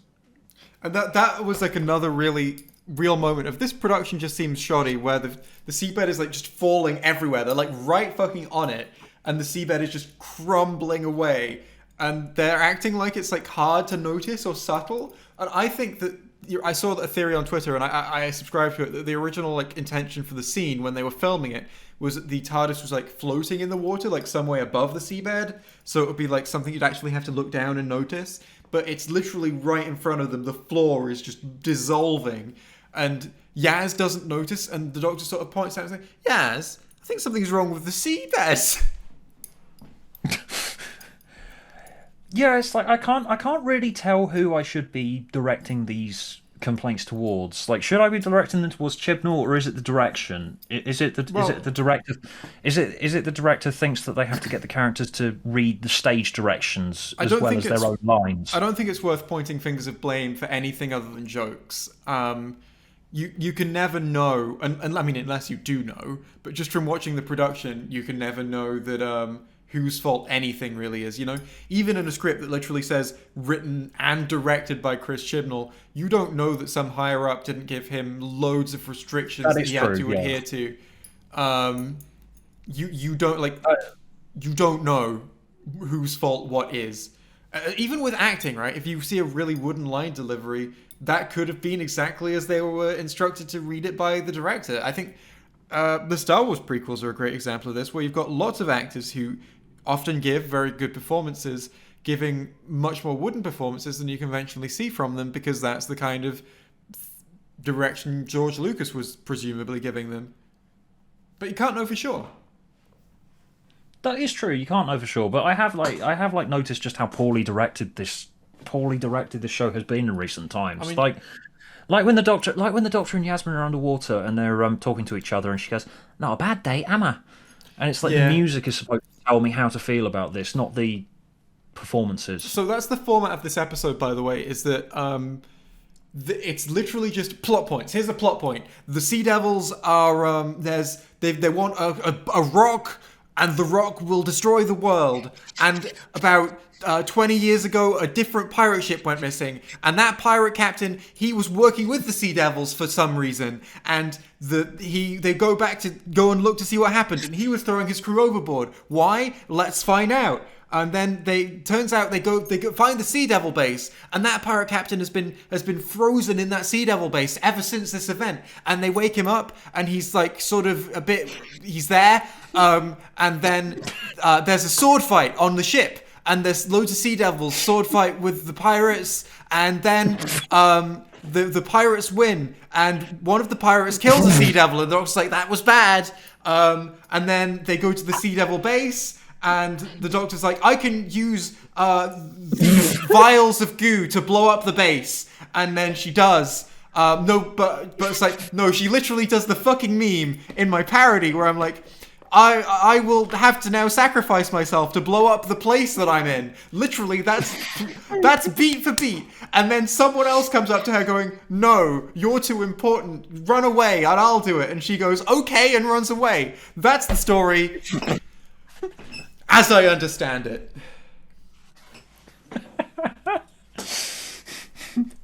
See, that was more entertaining than watching it. Oh yeah, it was honestly very boring. Yeah. But what we also have... Oh, also there's a big sea monster. But what we also have... That is not the Merker. It's not the Merker, no. Everyone thought it was the Merker when it was revealed in the trailer. It was like, it's a very, very different size to the Merker. Like... I just want them to do the Marker. I do. Sure. I want them to bring back the adhesive smell. I said I was already openly laughing at this episode, and I would laugh. Oh yeah, it was just so fun. If they brought back the Merker and it's literally the original costume. Oh my god, yes. That's so funny. I've fallen out of frame. Like pantomime horse. It's like if the show is going to be like this anyway, just why not go whole hog with it? Oh yeah, we have our meme from last stream we did, Legend of the Seahorses.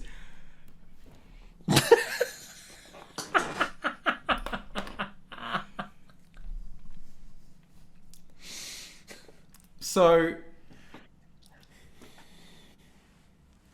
the episode, that's how it's formatted, right? It's just fuck it, fuck you, plot.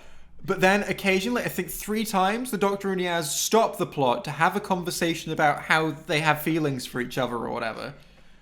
Yeah, I said it's just another one, isn't it? It's like the Doctor ends with the conclusion of being like, I don't want to date you because it means that we'll break up eventually because I'll live longer than you, or whatever. And that's the end. Someone wrote Ta-da. Shamus moment.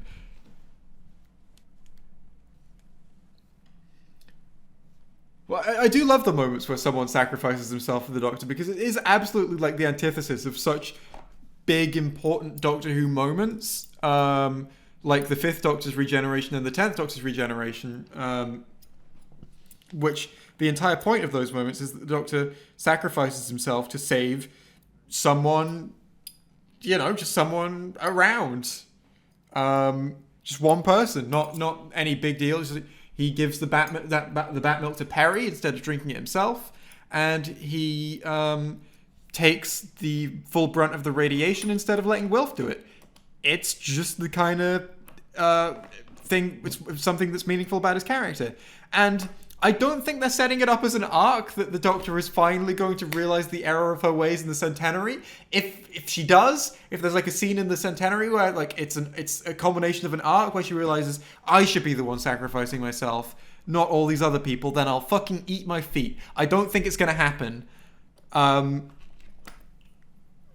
But yeah, it's just the antithesis of what's meaningful about the character. And honestly, as an arc, it doesn't seem like it's not like being developed as a flaw. It's just these random moments of like, oh, that was cringe. Anyway, would you like to say something now? I've been hogging the mic. That scene of them on the beach talking about their relationship. Yeah. Things like, and how it's like every other line there. I was like, that is going to be used in a meme that the Doctor Who social media team are going to post online, isn't it? Like every other line, it was like, I would be with you, Yaz, but everyone around me goes away. And then Yaz says something along the lines of, I don't remember the actual lines because fuck it at this stage, but the actual lines are something along the lines of, sometimes you got to try things just to get through and continue what's worth living. Just like every line in that scene, I immediately thought that might sound poetic if you squint a bit, but it's fridge magnet poetry because I'm not invested in these people. No, it is absolutely that. It's just characters standing around and saying things that sound deep, but it's not been earned. These people aren't characterized; they're just there, and it's like I haven't had all of the setup for this relationship built in. It was just sort of dropped in the middle of Eve of the Daleks. Yeah, it was new in Eve of the Daleks. Like I know people have been building up this whole Thasmin thing, but it was projected onto the story by them. It wasn't in there. The thing that was in there is Thasmin being infatuated with the Doctor, but there was nothing in there for like the Doctor being in any way interested in Yaz. It was very much a one-way weird infatuation. It didn't even seem like a healthy like infatuation. It didn't seem like a healthy love and respect. It seemed like she was always risking her own fucking life for someone who didn't really pay much attention to her. Not because like she's just a very generous person and does that for everyone, but just because she's obsessed with the Doctor. It didn't seem healthy. No, it didn't. And then this sort of talk of them on the beach about how everyone goes away. I'm looking at the social media page because I'm assuming I'm going to see a picture of them on the beach and therefore for there to be a quote next to. Yeah, there is. There it says, would go on forever," and it's a picture of Yaz and the Doctor on the beach skimming the rocks. That's it. It's fridge magnet poetry. It's just a bit cringe. Because like, I don't feel anything for the connection between these two people. They're just saying words. Yeah. Very I much said I don't so. know. If it's, I said I don't know if it's the direction or it's the writing because, like, I wish this could go on forever. That could be a line that actually made me So, feel something. If the performance was like, well, if I if wanted the the Chip perfor- and Lyra to go on forever. that So, too. what we have three scenes of it, and they're the only thing with like any meat in the episode. Like literally the rest of it is just plot, right? You know, normally you care about plot because of like the thematic pertinence of the plot or the characters, you're invested in them as you watch them go through the plot. But no, it's just plot, right? It's just the Sea Devils are over here. Now we're going to do this. Now we're going to do this. Now we're going to do this. You know, you get the same joy of reading a plot synopsis, except that would probably be a bit less confusing. The only stuff with any like meat or even approaching having meat is the Phasmin stuff, and there are three scenes of it. The first one is they're underwater, and the Doctor at some point, like they're open the TARDIS underwater, and they're like, oh, it's beautiful under the seabed, isn't it, or under the sea, and the Doctor like says, oh, I'm not a bad day, am I? And then like gets really nervous and shy, it makes Yaz uncomfortable as well because she thinks that Dan maybe told the Doctor that it's high school drama shit. She thinks that maybe Dan told the Doctor that I like her. So she then talks to Dan about it, and he's like, "Nah, she just likes you too, you know." Then Yeah, a bit it's, as later you said, on, it's high school drama. yeah, a bit later on, the Doctor has a conversation with Yaz as they're, I think, preparing to blow up the Sea Devil base. Just says, "Yeah, you know, I mean, like, if I was gonna have a relationship with anyone, it would be you, because you're so good." And that's the second conversation. And the third conversation is the Doctor going, "Yeah, but I don't want to because like we age at different rates, and I'll just lose you, and that's how it'll end, and it'll be heartbreaking. And I just want this to go on forever. I don't want things to change." And that's it. That's all of the meat of the episode. We've spoken about Legend of the Sea Devils for 30 minutes. Okay, well that's something. But that's the only thing. That's the only thing to talk about. That's the only thing. As I said, this is why I think the centenary is going to be the Master tries to fuck with the Thasmin relationship because I don't see why they would. I don't see why that would be the only point of this episode. Otherwise, Honestly, the plot is too bollocks to break down without doing like a scene by scene, going through it and scripting it. Like I don't see it happening on a podcast. well, basically, the plot is the Sea Devils want to flood the world, isn't it? Yeah, they don't do anything with the concept of Sea Devils being pirates. By the way, that's just an aesthetic. That's fully just, hey, look, wouldn't it be cool if the Sea Devils were pirates? Anyway, that doesn't matter. The Sea Devils' plan is actually to find a rock that they're going to use to destroy humanity. It's the same stuff as original Sea Devil stuff. They want to replace humans. It's not like I would be way more interested in a story because holy fuck, you know what? What a Doctor Who premise! I would be tempted to just take this and put it in the series that we're pitching. Of the Doctor goes to 18th century China, meets Madame Ching on a pirate ship, and realizes that she's been fighting a ship of pirate sea devils. What a fucking cool premise! Yeah, that would be really cool. But instead, another thing. Yeah, the Sea Devils want to flood the world. There was that bit where the Doctor was talking about how they're going to reverse the poles and cause climate catastrophe and flood the world. And I did just think to myself, so their evil plot is climate change. It is. People are going to get angry about that. People are going to be like, going to be calling it agenda shit or whatever, which I just think is funny. Yeah, but I did just sort of think to myself at that point, well, they don't even need to do anything to cause that, do they? They could just wait. They could just wait. Yeah. The Sea Devils' ultimate plan is just to wait for a bit. The Sea Devils don't actually breathe water though. They live on the land, but they're amphibious. They breathe air. That's why all of their bases and habitats are full of air.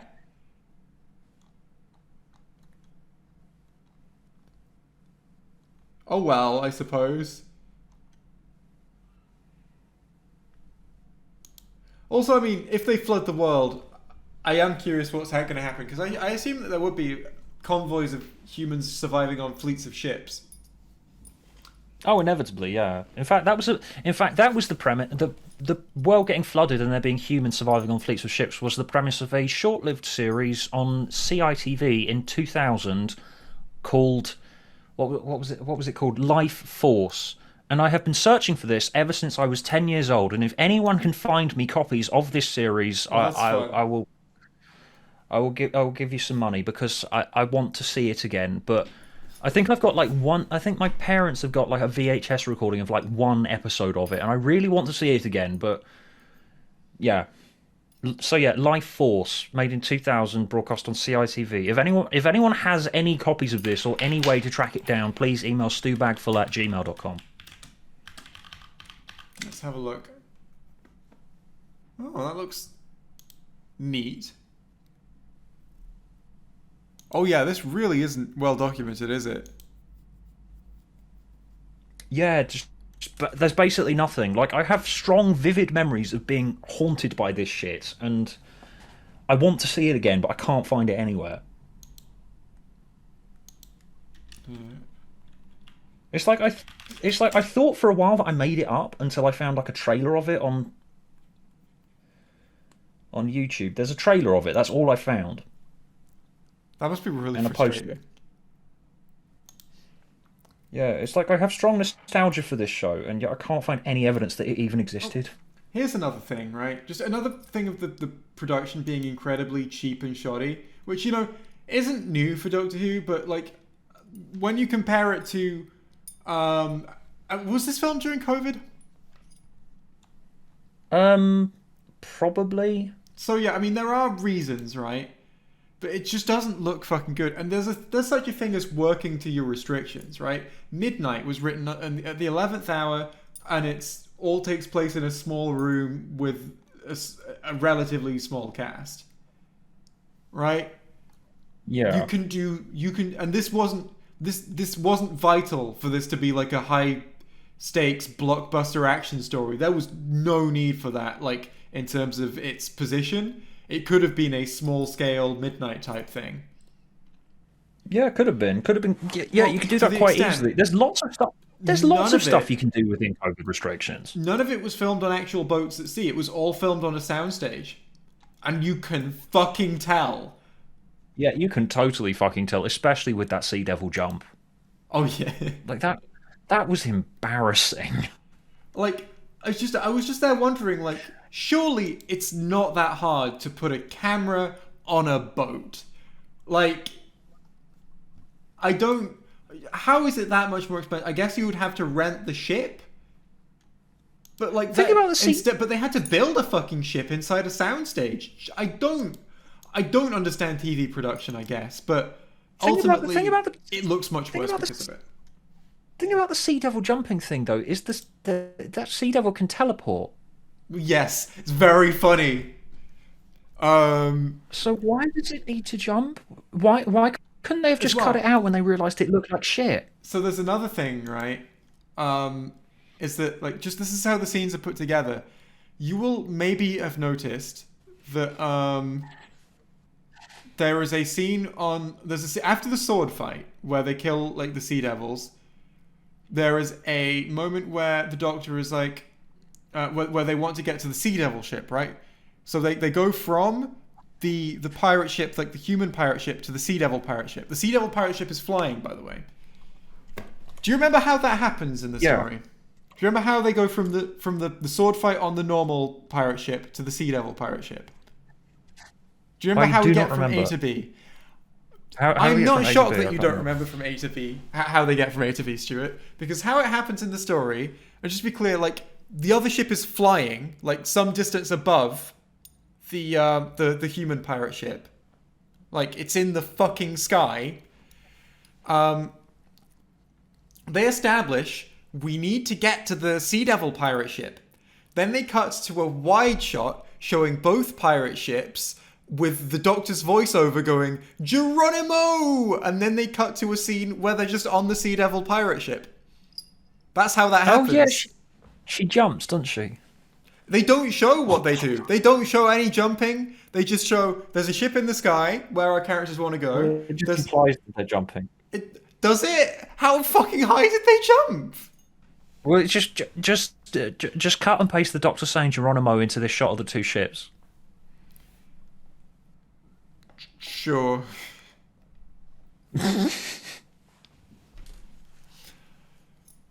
Anyway. Oh, there was something else. They had something else. I wanted to mention of. It's gone. Do you have anything else you want to mention about this episode? Have we mentioned it's shit yet? Yes.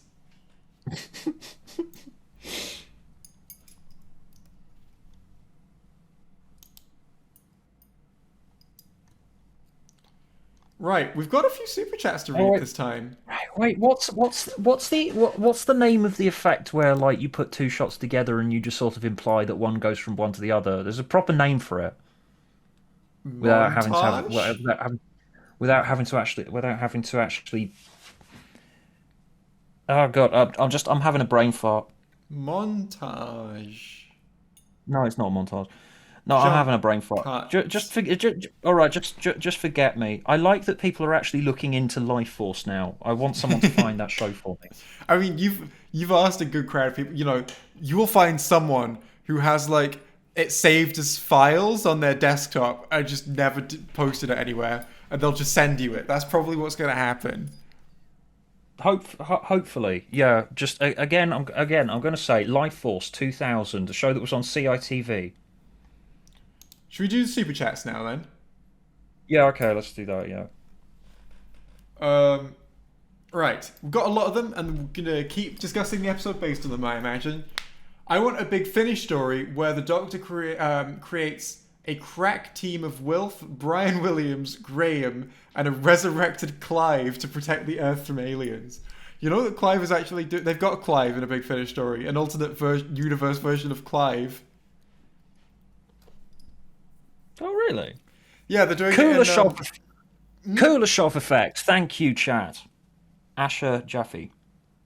I did not know that term. So, they've got they're doing a series called Rose Tyler Dimension Canon, where they get Rose Tyler, and they what's implied in Turn Left is that they built a dimension cannon so that she could get back to the main dimension, right? And I think what they're doing is that they're saying, what if she went to all these other wacky dimensions first before she found the right one? And I think that's the story. And yeah, they've got Clive in that. But yeah, I'll listen to the crack team of Wilf, Brian Williams, Graham, and Clive. The Kuleshov effect is a film editing effect demonstrated by Russian filmmaker Lev Kuleshov in the 1910s and 20s. It is a mental phenomenon by which viewers derive more meaning from the interaction of two sequential shots than from a single shot in isolation. Cool. So that's what they did by showing that shot of the ship and having the Doctor just say Geronimo. Yeah. It's classic just giving up. We don't actually know how this happened, but if we show one thing and then the next thing, the viewers will just hopefully their brains will gloss over it. It's literally just we hope they don't ask questions about this because we don't know.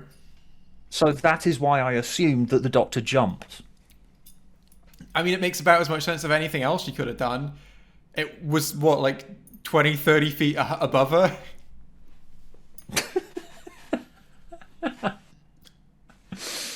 Oh god, why do we like this show? Well, normally we like this show. Yeah. I'd say I like this show about 60% of the time, to be honest.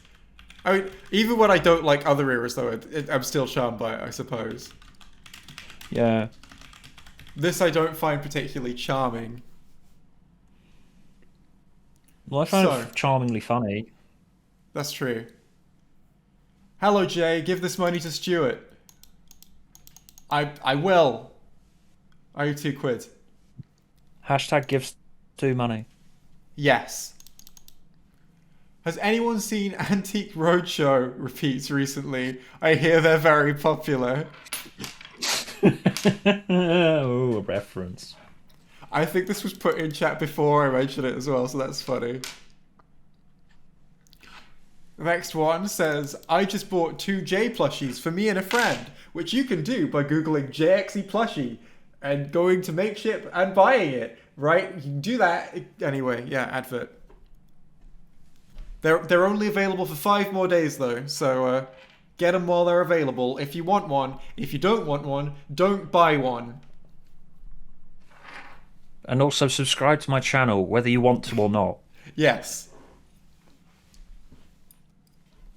This next one says And five. my new podcast. This next And my one new says podcast, Abnormal Stories. yes. This next one says 5, 14, 23. I recognize those numbers.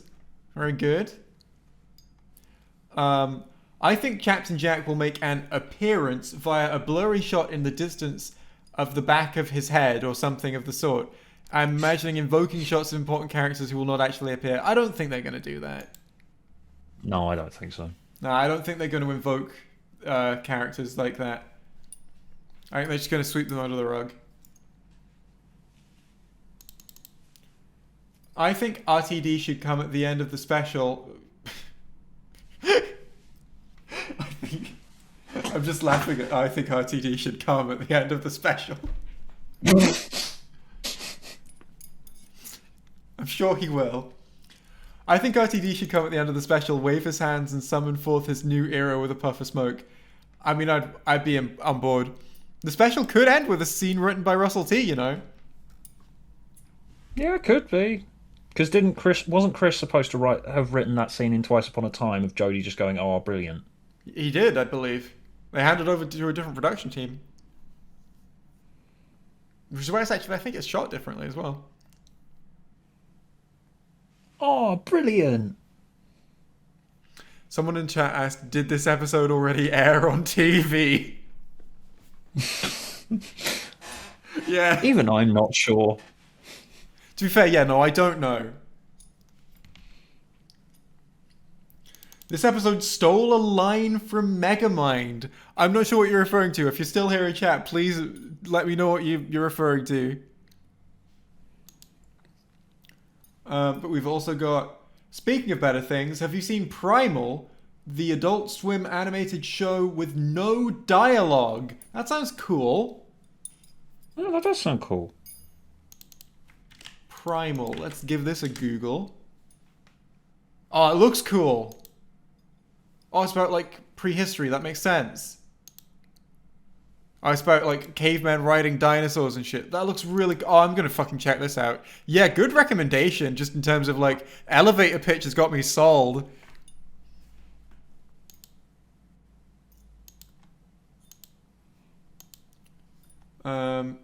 Oh, sure, I just remembered, didn't we...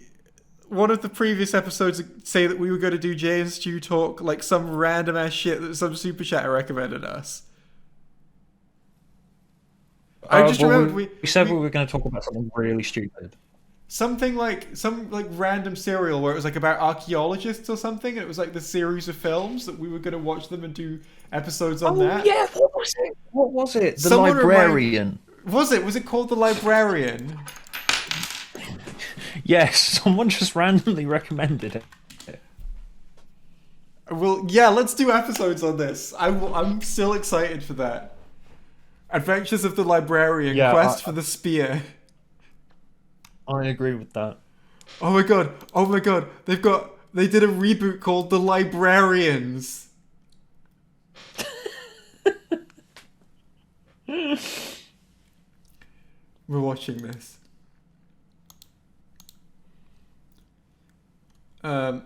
Hey Jay, I said hi to you at Sainsbury's about a year ago. You slapped me and told me to react harder. Love your videos. You must have had a bad day.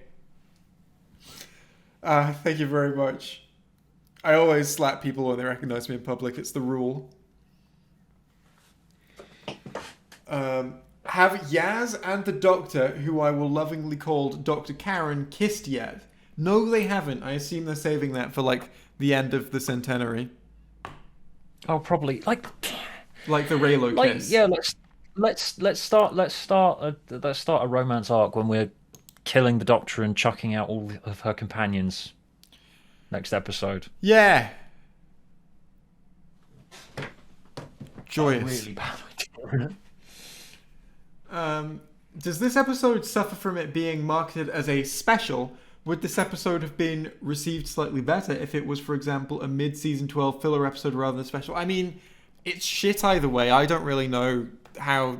Yeah, true. I can't really imagine either way, honestly. It could have just been Flux Part 7. I mean, If they just calling had a it Flux character Part say 7... the word flux. True. Yeah.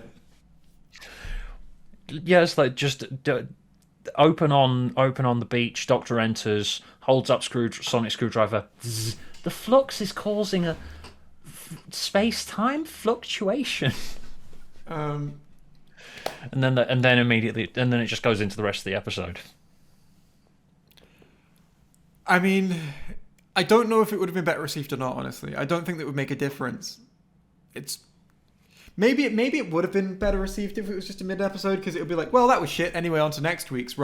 This is like, we waited months for this, and now it's going to be months until the next one. It's like, that was it. Okay, maybe that'll make the difference to some people's perception of it, but ultimately, it seems to have been accepted by basically everyone as pretty shit. Yeah, I still don't get what the point of it was. So it's like, old Who fans have by and large abandoned the series by this stage, so why bother bringing back old Doctor Who monsters anyway?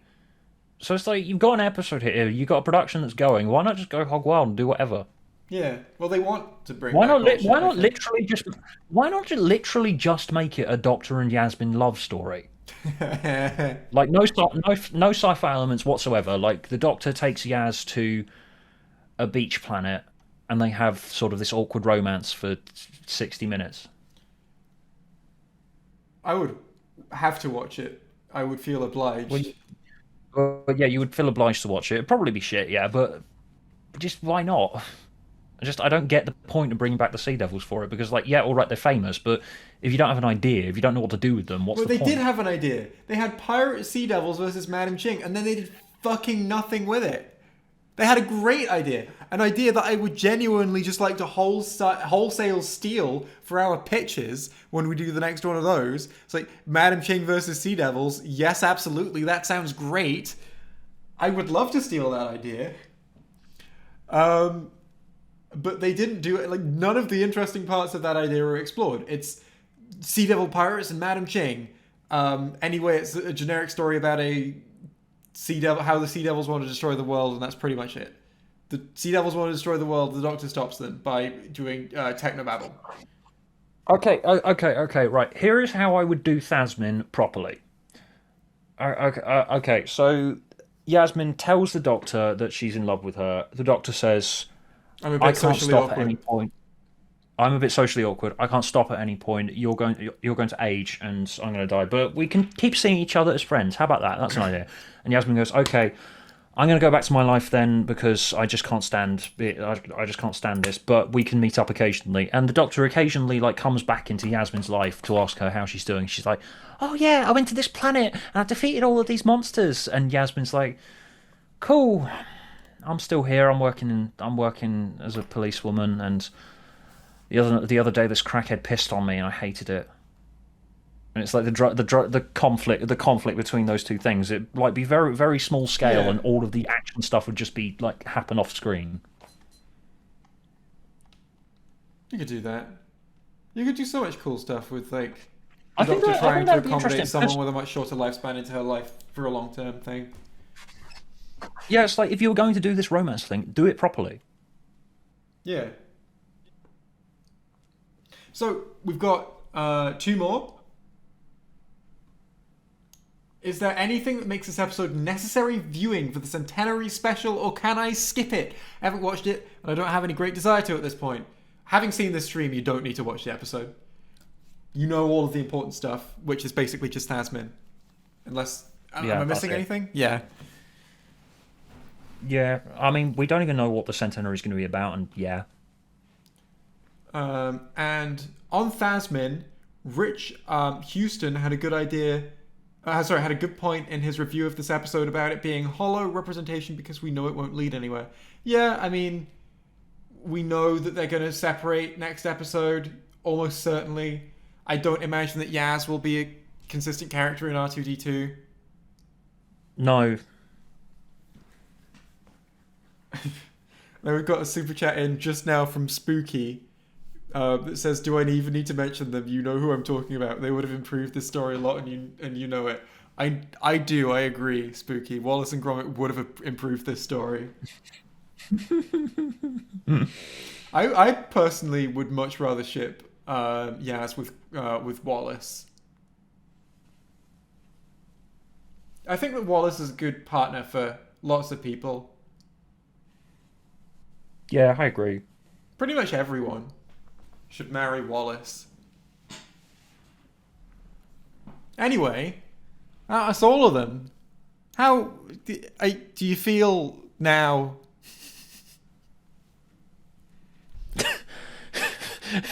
Blind. Anyway, thanks for tuning in, everyone. Links are in the description. Watch Stuart's podcast and videos and buy my plush. Goodbye. Do all the things for us. Bye.